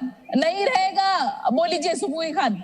नहीं सुबुई मैम, आप मॉडरेटर हैं कि मैं मॉडरेटर हूँ? एक सेकेंड, अरे मैम मेरी डिबेट तो आप मत चलाइए प्लीज। सईदा जी, सईदा जी, सईदा जी, ये कराटे चैंपियनशिप नहीं है मैडम, ये कराटे चैंपियनशिप नहीं है। नहीं मैम, ये कराटे चैंपियनशिप नहीं है मैम, प्लीज। कराटे चैंपियनशिप नहीं है ये। मैंने कब बोला है ये मैंने कब बोला? आप डिसाइड कीजिए, आप डिसाइड कीजिए कौन कब बोलेगा। पता है आप डिसाइड कीजिए, आप डिसाइड कीजिए कि कौन कब बोलेगा। परविंदर जी, कहीं आतंकी को संरक्षण, कहीं आतंकी का धर्म बताकर उसे विक्टिमाइज करने का आरोप लगाना, कहीं खुद को सॉफ्ट आतंकी बताना, ये किस तरह की नैरेटिव है? देखिए, मैं जितने आपने मेरे को थैंक यू, बड़ी देर बाद मौका दिया, लेकिन मैं एक बात कहना चाहता हूं, अपने सम्मानित जो पैनलिस्ट भी हैं, जो राजनीतिक लोग भी हैं, जो भी हैं, जब हम नेशनल टीवी के ऊपर कोई बात करते हैं, उसको बड़ी नहीं, मेरे को एक बात पूरी करना चाहिए। बड़ी जिम्मेवारी से कोई बात करनी चाहिए, हमें मानवता की बात करनी चाहिए। जब देश के ऊपर कोई बात आती है तो हमें एकजुट होना चाहिए और धर्म की बात नहीं करनी चाहिए। जिस प्रकार देखिए, आप पहले बात कर रहे थे, सिद्धू जी ने कहा कि सब पेड़ गिरा के आ गए हैं जब सर्जिकल स्ट्राइक्स के ऊपर। उसके बाद इमरान खान उनको रेफरेंस करता है मंत्री पद के लिए। अब जो आप केजरीवाल जी की बात कर रहे हैं कि स्वीट टेररिस्ट की बात कर रहे हैं, मैं उनसे पूछ रहा हूं, 2017 में मोगा के अंदर वो गुरप्रीत सिंह जो खालिस्तानी आतंकवादी, उनके घर में रहे, उनके घर के अंदर टेररिस्ट एसोसिएशन की मीटिंग्स हुई, और पिछले चुनाव के अंदर ये एक्सपोज हो रहे हैं। इन्होंने जो टेररिस्ट थे बाहर के देशों से एक टेररिस्ट ग्रुप से फंडिंग की एक जांच का विषय है, जिसके ऊपर अब बहुत से लोग बोल रहे हैं, जैसे कुमार विश्वास जी ने बोला, एक अभी गुरचरण सिंह बब्बर हैं, जाने माने पत्रकार हैं, 3 अखबार निकालते हैं, उन्होंने कहा कि कुमार विश्वास जी ने बहुत कम बोला है।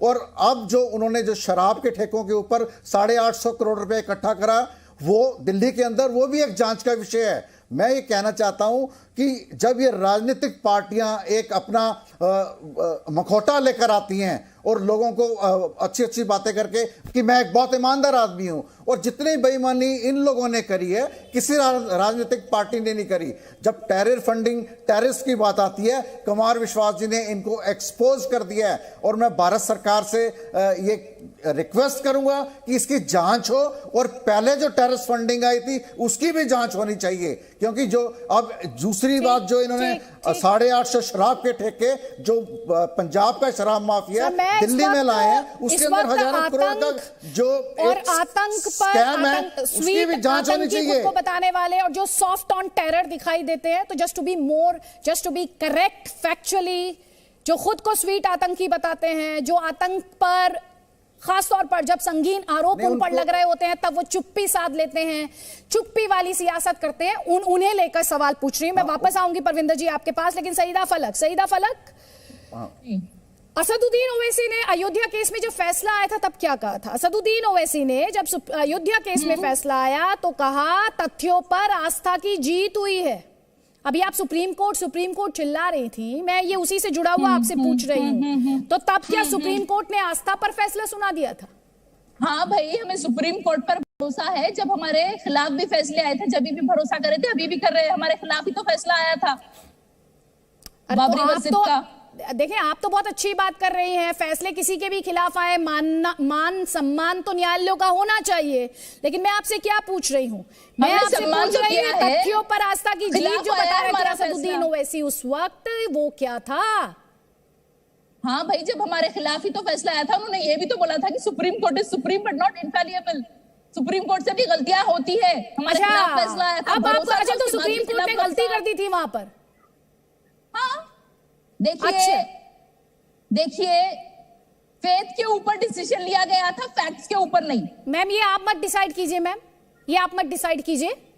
ये मेरा आप व्यू डिसाइड है, कीजिए। मेरा व्यू है, मैं डिसाइड नहीं कर रही हूँ, मेरा व्यू है। हाँ, और जब आप एक पार्टी, डिसीजन इसीलिए मैं आपसे कह रही हूँ कि इस तरह के गैर जिम्मेदाराना बातें मत कीजिए, क्योंकि थोड़ी देर पहले आप कह रही थी सर्वोच्च न्यायालय सर्वोच्च न्यायालय सर्वोच्च न्यायालय पर ही पार्टी के जो नेता है उनका स्टेटमेंट मैंने आपको दिखाया था, आपने कहा कि हाँ नहीं सुप्रीम कोर्ट से भी गलती हो जाती है। मैम, इस तरह की बातें मत कीजिए। मुसलमानों के एक तरफ संविधान की बात, न्यायालयों की दुहाई, दूसरी करते तरफ इस तरह की बातें। शहजाद पूनावाला, सुबुही खान। नहीं, पहले सुबुही खान को मंच देती हूँ, क्योंकि सईदा जी लगातार सुबुही खान का नाम जप रही थी, तो उनसे पहले जवाब ले लेते हैं, उसके बाद शहजाद आपको मंच दूंगी। जल्दी जल्दी सुबुही। जी अदिति, इन्होंने मुझसे सवाल पूछा कि कौन इस्लामिक स्टेट बना रहा है। नागरिकता कानून, जिसमें पाकिस्तान, बांग्लादेश और अफगानिस्तान के प्रताड़ित परसिक्यूटेड माइनॉरिटीज को थोड़ी सी सहायता हम लोग दे रहे थे, उसमें आप लोगों ने जामिया में नारे लगाए थे, तेरा मेरा एक ही रिश्ता, ला इलाहा इल्लल्लाह। अलीगढ़ मुस्लिम यूनिवर्सिटी में नारे लगे थे, हिंदुत्व की कब्र खुदेगी एएमयू की छाती पर। एक सिटीजनशिप एक्ट, उसमें एक अमेंडमेंट, उसमें परसिक्यूटेड माइनॉरिटीज को थोड़ी मदद, उसमें मुसलमान कहां से आ गया था? आप लोग हर चीज में इस्लाम को लाकर, अल्लाह को लाकर देश में अराजकता फैलाने की कोशिश करते हैं। आप लोग मुसलमान बच्चे को अलगाववादी, कट्टरवादी आने की तरफ लगातार प्रयासरत है। आप लोग मुसलमान के ईमान को छीन लेना चाहते हैं, लेकिन सच्चा मुसलमान जिसका ईमान जिंदा है वो अपनी मातृभूमि के साथ खड़ा है। सैयदा फलक जी, आप लोगों जैसी पार्टी जो मुसलमान को सिर्फ अपराधी बनाकर खुद सत्ता में रहना चाहती है, वो एक्सपोज हो चुकी है। आप लोग इस्लामिक स्टेट की ओर बढ़ते हुए धमकियां दी जाती है। आप लोग सिर्फ ये चाहते हैं कि इस्लाम के नाम पर देश को खंड खंड बांट दिया जाए और हम लोग राज करते रहे। एक सेकंड, लेकिन अब मेरा एक और सवाल है, सईदा फलक, मेरा एक और सवाल है, एक सेकंड। यूनिफॉर्म सिविल कोड पर सईदा फलक, आपकी क्या राय है? ठीक है, चलिए छोड़ दीजिए। यूनिफॉर्म सिविल कोड एक सेकंड, अली मुर्तजा, मैंने आपको इस डिबेट की शुरुआत में ही 10 मिनट दिए थे। प्लीज सईदा फलक, यूनिफॉर्म सिविल कोड पर आपकी क्या राय है? यूनिफॉर्म सिविल कोड नहीं लागू होना चाहिए। क्यों नहीं होना चाहिए? क्योंकि सबका मजहब अलग अलग है, हर मजहब के अलग अलग रूल्स होते हैं। हमारा जो शरिया लॉ है, कॉन्स्टिट्यूशन में इसका जिक्र दीजिए। मैम क्या कह रही? कॉन्स्टिट्यूशन में इसका जिक्र है कि नहीं? अभी थोड़ी देर पहले आप कॉन्स्टिट्यूशन कह रही थी, संविधान कह रही थी। हाँ भाई, तो कॉन्स्टिट्यूशन तो हमें इजाजत देता है कि हम हमारा मजहब फॉलो करें। हाँ, अब सबका मजहब अलग अलग है, तो हमारे मजहब में कैसे दखल दे सकते हैं? नहीं मैम, कैसे? हमारे पास नहीं। मैम सुन लीजिए, ध्यान से सुनिए मैम। भारतीय संविधान अनुच्छेद 44 राज्य नीति के निर्देशकों और सिद्धांतों को परिभाषित करता है। समान नागरिक संहिता इसमें शामिल है। अनुच्छेद 44 में उल्लेख किया गया है, नागरिकों के लिए देश के पूरे क्षेत्र में एक समान अधिकार हो। समान नागरिक संहिता की रक्षा करना राज्य का प्रमुख कर्तव्य है। इस पर आपकी क्या राय? देखिए, यूनिफॉर्म सिविल कोड लागू नहीं होना चाहिए। मैं यूनिफॉर्म सिविल कोड के खिलाफ हुकूमत को ना कोई हक नहीं बनता। यही है इस्लामिक स्टेट की ओर बढ़ते हुए कदम। यही है कि जिस देश को दीमक की तरह खाएंगे बैठकर, हमारे जो मजहब नहीं मानेंगे। 30 करोड़ लोग माइनॉरिटी स्टेटस इस्तेमाल करके सारी रिसोर्सेज यूज करेंगे, लेकिन कायदे कानून नहीं मानेंगे। देश का कानून, देश का संविधान मानना पड़ेगा। अगर मजहब के रूल्स चाहिए तो क्रिमिनल लॉ शरीयत होनी चाहिए। चोर के हाथ कटवा दीजिए। अगर मजहब के रूल्स चाहिए तो क्रिमिनल लॉ में शरीयत होनी चाहिए। क्रिमिनल लॉ में भारत का कानून चाहिए। आप ये सिविल लॉ में शरीयत चाहिए। वापस उस सवाल पर लौट रही हूं। करवाना है मिसाल मैरिज के नाम पे छोटी-छोटी बच्चियों के साथ। प्लीज रुक जाइए। अब आप मुझे ये बताइए, अली मुर्तजा, एक सेकंड रुक जाइए। आप बार बार हमारा मजहब चिल्ला रही हैं मैम। आप बार बार कह रही हैं देश संविधान से चलेगा या फिर मजहबी कानूनों से चलेगा? संविधान से चलेगा। किसने बोला संविधान से चलेगा? देश सिर्फ और सिर्फ संविधान से चलेगा। में जो उल्लेख है यूसीसी, वो तो आप मानेंगी नहीं। संविधान को आप आधा मानेंगी। आर्टिकल 25 की बात आप करेंगी मैम? नहीं। आर्टिकल 25 की आप बात करेंगी, संविधान हमें बराबर की इजाजत देता है कि हम हमारा मजहब लेकिन फॉलो करें। आप यूसीसी पर जो संविधान कहता है उसे आप नहीं मानेंगी मैम। क्यों नहीं मानेंगी आप? क्यों माने? इसीलिए मैं कहती हूँ आप संविधान का इस्तेमाल कन्वीनियंस के हिसाब से करते हैं, अपनी सुविधा के हिसाब से करते हैं। कॉन्स्टिट्यूशन का इस्तेमाल टोटलिटी में होना चाहिए। कॉन्स्टिट्यूशन टोटलिटी में एग्जिस्ट करता है, आपकी कन्वीनियंस के हिसाब से एग्जिस्ट नहीं करता। शहजाद पूनावाला, आपका जवाब और उसके बाद सुबोई खान, प्लीज जल्दी जल्दी। डिसाइड करने वाले मैम, देश का कॉन्स्टिट्यूशन डिसाइड करता है ये मैं डिसाइड नहीं करती।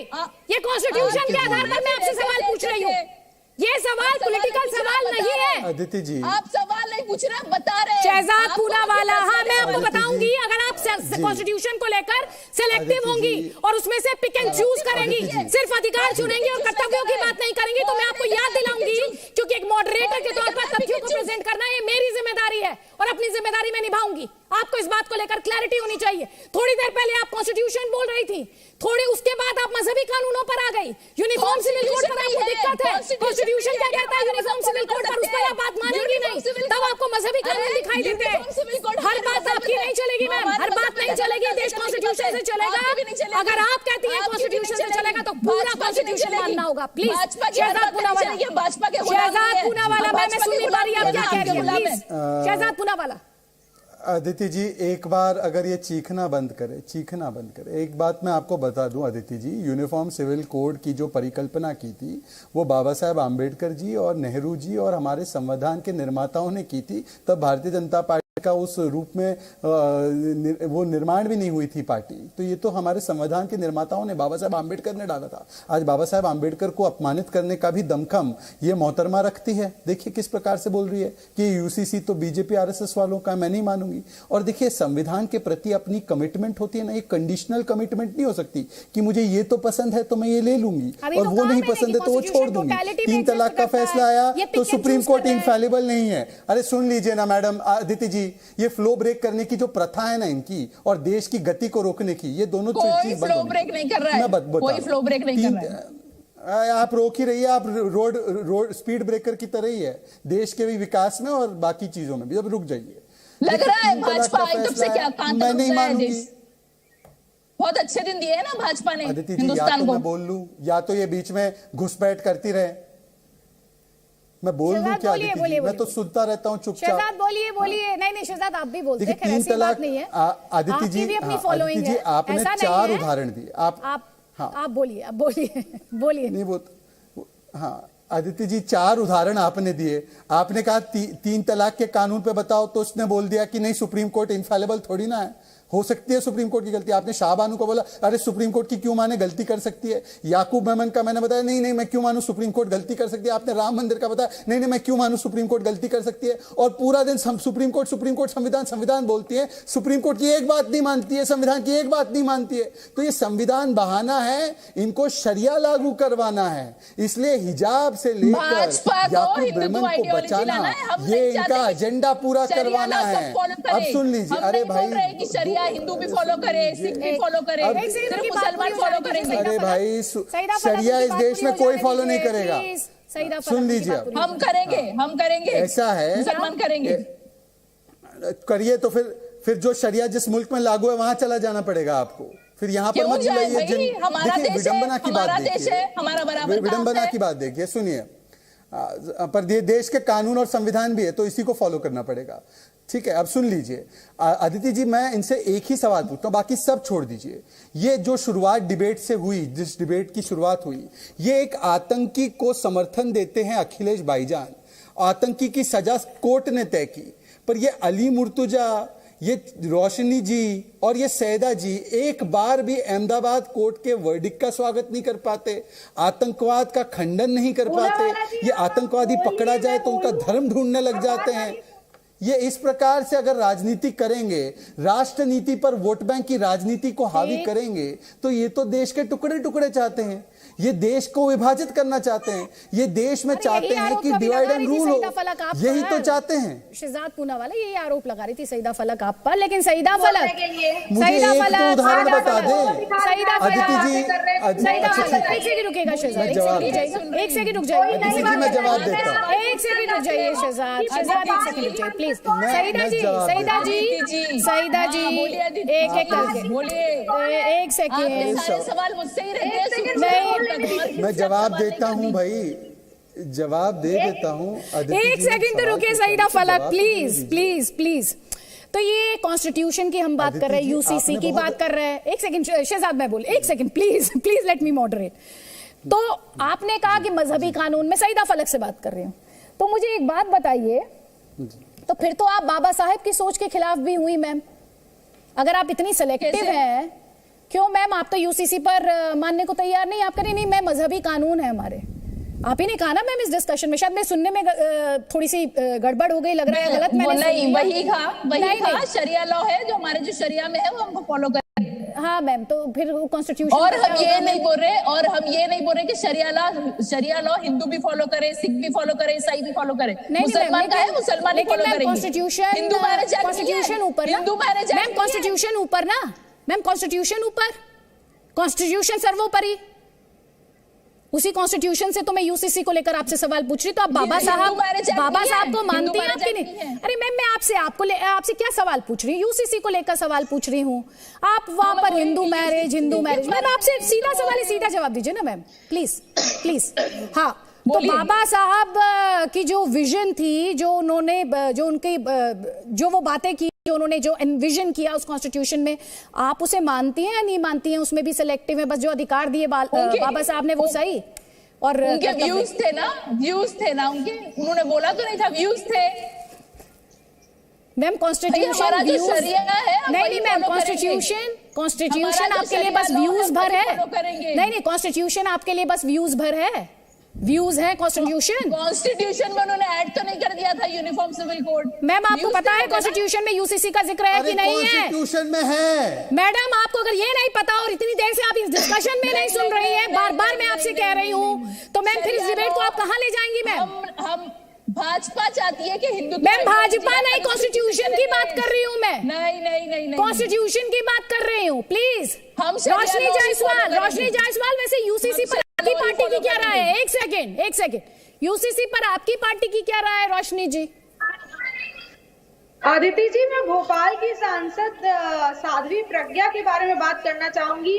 आज आतंक की बातें हो रही हैं, और मालेगांव ब्लास्ट जो था 2008 का, वो कोई भूला नहीं है, और उसमें मुख्य आरोपी साध्वी प्रज्ञा थी, और आज उन्हें सांसद बना दिया है भारतीय जनता पार्टी ने। तो भारतीय जनता पार्टी किसी और से आतंक की बातें ना करे। अहमदाबाद की जो मैम, यूसीसी पर आपकी क्या राय है? आपकी पार्टी की क्या राय है? Common civil uniform civil code पर आपकी पार्टी की क्या राय है? Roshni ji, uniform civil code पर आपकी पार्टी की क्या राय है? सबसे पहले आएगा Malegaon blast, uniform civil code. Express की न्यूज़ मैम, आप चिल्ला रही हैं, मैम आप चिल्ला, प्लीज मैम ऐसे नहीं। यूनिफॉर्म सिविल कोड पर आपकी, आप एक बार बताइए, एक सेकंड, साध्वी प्रज्ञा को सजा हो गई है क्या? सबसे बड़े आतंकी को भाजपा ने सांसद बना दिया है। नहीं, आप ये बताइए, साध्वी प्रज्ञा को सजा हो गई क्या रोशनी जी? साध्वी प्रज्ञा को सजा हो गई है क्या रोशनी जी? प्लीज, मैं आपसे क्या क्यों नहीं हो रही है? रोशनी जी, साध्वी प्रज्ञा को सजा हो गई? मैं करता हूँ। हाँ, शहजाद पूनावाला जवाब दीजिए। मैं बात करता हूँ। ऐसे लोगों को सांसद बनाना आपकी नजर में ठीक है? मैम, मेरी नजर में कुछ भी ठीक नहीं है मैम। मैं आपसे भी सवाल कर रही हूँ, उनसे भी सवाल कर रही हूँ। शहजाद पूनावाला से ही आपके सवाल का जवाब ले। शहजाद पूनावाला प्लीज जवाब देने दो। ओहो, ये अदिति पर चीख कर क्या होगा? अच्छा, भगवा पहन लेने से क्रिमिनल, आतंकवादी शरीफ हो जाते हैं, भाजपा के हो जाते हैं। जवाब दूं पहले सवाल का? अदिति जी, अगर ये कहती है कि साध्वी प्रज्ञा आतंकवादी है बिना कोर्ट के घोषित किए जाने पर, अच्छा, बिना कोर्ट के घोषित, मालेगांव ब्लास्ट की मुख्य आरोपी सोनिया गांधी और राहुल गांधी भ्रष्ट है, ये कह दो सोनिया गांधी राहुल गांधी भ्रष्ट है। उनके ऊपर भी ये अक्यूज है भ्रष्टाचार के, उनको भ्रष्ट कह दो पहले, उनको भ्रष्ट कह दो पहले, उनको भ्रष्ट कह दो पहले। रोशनी जी देखिए, आपके पास ना तर्क है ना तथ्य है, इसलिए आप चीखती हैं। देखिए, तर्क और तथ्य कम होते हैं ना, तभी वो व्यक्ति चीखता है। आपके और सैदा फलक में बहुत सारी समानता है। और आप कह रहे हैं कि अरे प्रूफ नहीं हुआ है, अरे गूगल है, बोल दे रहे हैं क्या? कैसे जवाब दो अगर ये सुनने की क्षमता नहीं है? ये सहिष्णुता के हमारे साथ आम आदमी पार्टी से राघव चड्ढा इस वक्त जुड़ गए हैं। हमारे साथ आम आदमी पार्टी से राघव चड्ढा इस वक्त जुड़ गए हैं। पंजाब में पोलिंग जो है वो खत्म होने में भी कुछ सेकंड्स बाकी है। राघव, मैं आपके पास आऊंगी जल्दी से, काउंटर में शहजाद का ले रही हूँ, मैं वापस आपके पास आऊंगी। Please give me a few seconds, I just close this discussion. 1 second. Shehzad Poonawalla, जल्दी से आपका जवाब। जी देखिए, ऐसा है कि बार बार जिस प्रकार से हिंदू आतंकवादी, हिंदू लिंचर क्योंकि कोई कन्विक्टेड टेररिस्ट है और वो उसका धर्म एक है, तो उसको बचाने के लिए पूरे हिंदू समाज को गाली देना, अपमानित करना, ये इनका ट्रेडिशनल एसओपी बन चुका है वोट बैंक पॉलिटिक्स का in the name of secularism. परंतु सवाल ये है मेरा, अरे जवाब वही दे रहा हूँ जो आपके समझ के बाहर है जवाब, आप छोड़ दीजिए इसको। अब दूसरी बात ये है,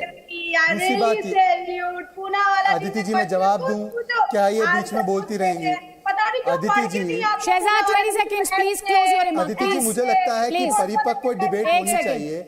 अगर हम परिपक्व डिबेट ही ना कर पाए, नहीं, आप अपना पॉइंट कंक्लूड कीजिए प्लीज, जल्दी से 20 seconds please Shehzad please, no victim narrative please. Aditi ji देखिए, वैसे भी कांग्रेस पार्टी वैसे भी देश के मानचित्र से गायब होती जा रही है।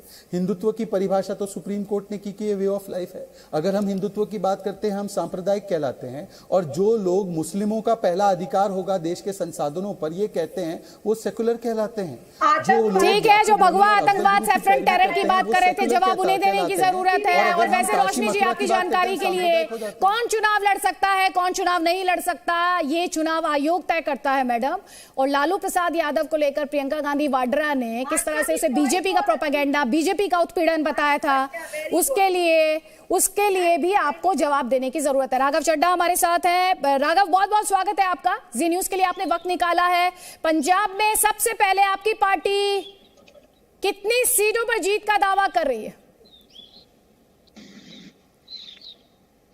देखिए, अभी इलेक्शन खत्म होने में कुछ ही मिनट रह गए हैं। 6 बजे औपचारिक तौर पे पोलिंग क्लोज हो जाती है। जो लोग लाइनों में खड़े हैं वो अभी कुछ ही देर में वोट डालेंगे। हमें पूरे पंजाब से, माझा से, मालवा से, द्वाबा से, हर जगह से बहुत ही पॉजिटिव रिस्पांस आ रहा है और क्लियर नजर आ रहा है कि इस बार पंजाब ने बदलाव के लिए वोट दिया है, अच्छी शिक्षा के लिए, बढ़िया स्वास्थ्य सेवाओं के लिए। और केजरीवाल साहब का जो दिल्ली में मॉडल लागू हुआ है, उसे पंजाब में कहीं ना कहीं लागू करने के लिए पंजाब ने इन रिवायती पार्टियों को हराने के लिए एक नई पार्टी, एक खुशहाल पंजाब की नींव रखने के लिए वोट दिया है। हर जगह से अच्छी खबरें आ रही हैं। सुबह से ही थोड़ी बहुत जगहों पर कहीं ईवीएम मशीन खराब हो गई, कहीं कुछ गुंडागर्दी या कुछ छोटा मोटा वायलेंस की रिपोर्ट्स आई, जो लगातार हमने इलेक्शन कमीशन को बताई, एडमिनिस्ट्रेशन को, प्रशासन को, जिसकी सूचना दी। विश्वास है कि बहुत ही अच्छे नतीजे आम आदमी पार्टी के हक में इस बार आने वाले हैं। आप मुस्कुरा रहे हैं, जब आप कह रहे हैं कि अच्छे नतीजे आ रहे हैं, तो कोई नंबर फिक्स करना चाहेंगे? एस्ट्रोलॉजर तो आप नहीं है, लेकिन फिर भी पार्टी के ज़हन में कोई नंबर तो होगा जरूर। नंबर फिक्स करना आपका काम है। कुछ ही दिनों में आप एग्जिट पोल दिखाएंगी, हम आपसे पूछेंगे दीदी जी की क्या नंबर है। लेकिन मेरा दिल कहता है, मैं करीब पिछले 1 साल से ऊपर हो गया मुझे इंचार्ज के तौर पे, को इंचार्ज के तौर पे पूरे सूबे में घूमते हुए लोगों के बीच एक उनका बच्चा या भाई बन के नहीं, बल्कि एक सियासतदान बन के, एक पार्टी का सह प्रभारी बन के लोगों के बीच जाकर उनकी नब्ज पे टोलना, लोगों से बात करना, और कहीं ना कहीं एक चेंज का, बदलाव का मूड मुझे नजर आया। और ये बदलाव का मूड इतना ज्यादा था कि मेरा अपना मानना है कि जैसे आपने देखा 2015 के दिल्ली चुनाव में कि आम घरों के बच्चियों ने, आम घरों के लड़के लड़कियों ने बड़े बड़े सियासतदान कांग्रेस के और बीजेपी के दिल्ली में हरा दिए। लोगों ने ये नहीं देखा कि कौन खड़ा है, लोगों ने देखा कि बदलाव के लिए वोट देना है। कहीं उसी प्रकार का रिजल्ट मुझे पंजाब में नजर आता लग रहा है कि लोग अब सियासतदानों को, रिवायती पार्टियों को, अपनी पुरानी वोटिंग पैटर्न्स को, चॉइसेस को दरकिनार कर एक मौका आम आदमी पार्टी को भी देना चाहते हैं। आप देखिए, पिछले 50 सालों से अदिति जी पंजाब में 26 साल कांग्रेस की सरकार रही, 24 साल अकाली दल की सरकार रही। लोग परेशान हो गए इन रिवायती पार्टियों से। 26 जमा 24 यानी कि 50 साल इन लोगों ने राज किया, लेकिन पंजाब बद से बदतर होता गया, पंजाब की हालत खराब होती गई। इन सबके तो 7 स्टार होटल बन गए, नेताओं के शॉपिंग प्लाजा बन गए, फार्म हाउस आ गए, लैंड क्रूजर गाड़ियां आ गई। तो कहीं ना कहीं पंजाब के लोग अब बदलाव चाहते हैं, एक मौका हमें भी देना चाहते हैं, हमें भी ट्राई करना चाहते हैं कि भाई ये लोग शायद सच्चे लगते हैं, अच्छे लगते हैं, दिल्ली में अच्छा काम किया है, पंजाब में भी अच्छा काम करेंगे, एक मौका दे देते हैं इनको।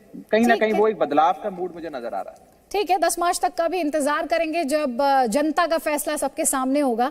राघव चड्ढा, लेकिन आपके जो ओपोनेंट्स हैं, आपके जो विरोधी हैं, वो तो बहुत हमलावर हैं। वो कह रहे हैं कि खालिस्तानी समर्थक, अलगाववादी समर्थक, उस पर आप क्या कहेंगे? क्योंकि लगातार हमने बीते कुछ दिनों में जिस तरह से हमलावर होते हुए आपके ओपोनेंट्स को देखा, उस पर आपका क्या जवाब है? आपको केजरीवाल साहब की शक्ल देखकर या मेरी शक्ल देखकर लगता है हम आतंकवादी हैं? देखिए, ये विरोधियों का प्रोपेगेंडा होता है और ये बड़ी कमाल की चीज है कि चुनाव से 48-72 घंटे पहले ये लोग कहीं से ये कीचड़ इकट्ठा करते हैं और आप पे फेंकने लग जाते हैं। देखिए, डर इन्हें असल बात ये है कि इनको डर ये है कि ये जो बेईमान फोर्सेस हैं, जिसमें बीजेपी भी है, कांग्रेस भी है, अकाली दल भी है, कुछ अज्ञातवास से निकले हुए लोग भी हैं, इन सारे लोगों को डर ये है कि अगर कहीं अरविंद केजरीवाल जी की सरकार, भगवंत मान की आम आदमी पार्टी की सरकार पंजाब में आ गई तो हमारी सियासत की दुकानों पे हमेशा के लिए ताले लग जाएंगे, जैसे दिल्ली में लग गए। इन्हें डर इस बात का, इसीलिए हर चुनाव से 48-72 घंटे पहले ये कीचड़ उछाला जाता है। आपको याद होगा 2017 के पंजाब इलेक्शन से पहले मौड़ में एक बॉम्ब ब्लास्ट ही करा दिया गया। पंजाब में एक इलाका लगता है मौड़ का, वहां बॉम्ब ब्लास्ट करा। आज तक उस बॉम्ब ब्लास्ट में ना जांच हुई, ना चार्जशीट फाइल हुई, ना कुछ हुआ।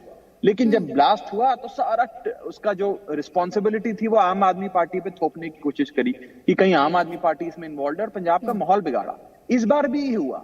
चुनाव से पहले बेअदबी की कोशिशें हुई, सभी धर्मों की बेअदबी की कोशिशें हुई।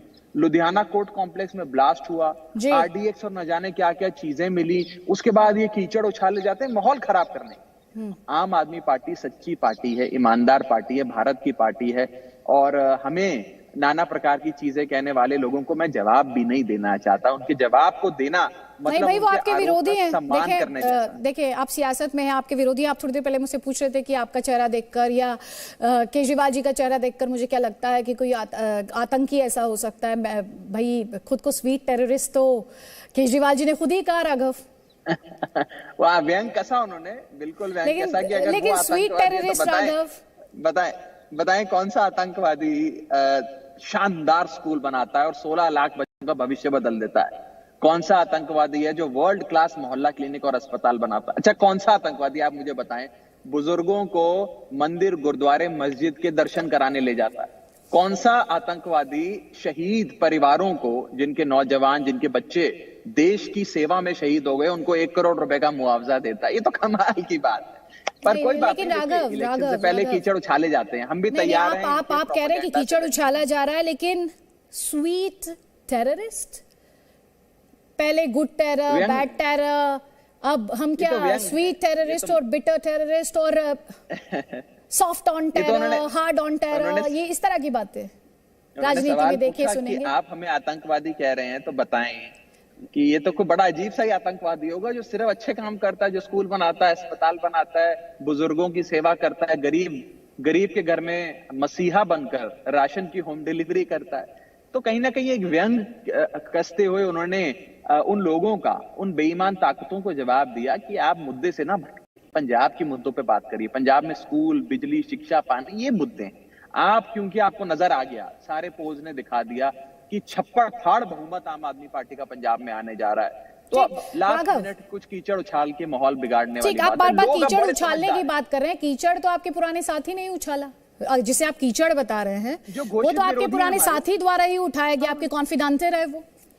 जो हमारे अनाउंस्ड, फॉर्मली अनाउंस्ड घोषित विरोधी हैं, वो कुछ राजनीतिक दलों से मिलकर हो सकता है ऐसा कर रहे हो। मैं बहुत ज्यादा ना उन बात को सम्मान देना चाहता हूं, ना उनके इन बयानों को सम्मान देना चाहता हूं। हम इनसे परे हट चुके हैं, हम इनकी विवाद में पड़ते ही नहीं। लोगों ने मन बना लिया, लोग अरविंद केजरीवाल के नाम पे, भगवंत मान के नाम पे वोट दे रहे हैं। आम आदमी पार्टी की सरकार बन रही है। मेरे चेहरे पे जो मुस्कान है वो आपको बता रही होगी। हाँ, आपके चेहरे की मुस्कान तो मुझे बहुत कुछ बता रही है। आप बात नहीं करना चाहते, लेकिन राजनीति बहुत हुई है राघव, जिससे आप इनकार नहीं कर सकते हैं। आपके जो पॉलिटिकल ओपोनेंट्स हैं उन्होंने ये भी कहा कि एक शब्द ना अलगाववादियों के खिलाफ अरविंद केजरीवाल द्वारा कहा गया, ना खालिस्तानियों के खिलाफ कहा गया। ये मौन समर्थन दिखाता है। उन्हें आप क्या कहेंगे? देखिए, इन लोगों की ये तो खिसियानी बिल्ली खंबा नोचे, इनके पास कुछ एजेंडा ही नहीं।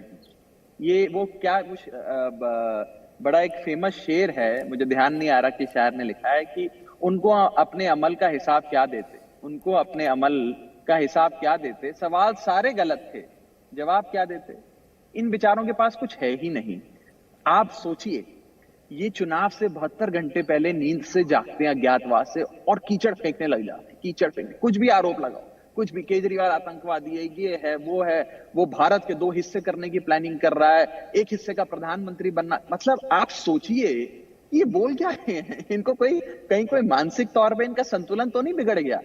और मुझे कहीं ना कहीं लगता है कि ऐसे राजनीति में हमने कई इलेक्शंस देखे, बहुत कुछ देखा, लेकिन पंजाब इलेक्शंस ने गंदी राजनीति जो होती थी ना, उसका स्तर एक इस लेवल तक पहुंचा दिया जो आज तक हमने कभी देखा नहीं था। दुख की बात है कि राजनीति का स्तर, पॉलिटिकल डिस्कोर्स का स्तर इतना गिर गया। और मुझे लगता है कि मतदाता जो है ना अदिति जी, वो बड़ा समझदार है। वो समझता है कि चुनाव से 48-72 घंटे पहले, हर बार चुनाव से पहले, और पंजाब चुनाव से पहले तो खास करके ये होता है, इन्हें डर है कि केजरीवाल इनकी सियासत की दुकानों पे ताले लगा देंगे। इनको केजरीवाल का डर सताता है। और केजरीवाल के डर ने, एक चीज बस मैं बोलूंगा, जी, कमाल की बात है, आपने भी एज ए पॉलिटिकल ऑब्जर्वर ये नोट जरूर किया होगा, केजरीवाल के डर ने एक बड़ी चीज कर दी भारत की सियासत में जो कोई नहीं कर पाया। उन्होंने बीजेपी और कांग्रेस को एक कर दिया। बीजेपी का प्रदेश अध्यक्ष जो इलेक्शन लड़ रहे हैं पंजाब से, उन्होंने बयान दिया कि बीजेपी को वोट दो, और अगर हमें नहीं देना तो कांग्रेस को दे दो, लेकिन आम आदमी पार्टी को वोट मत देना।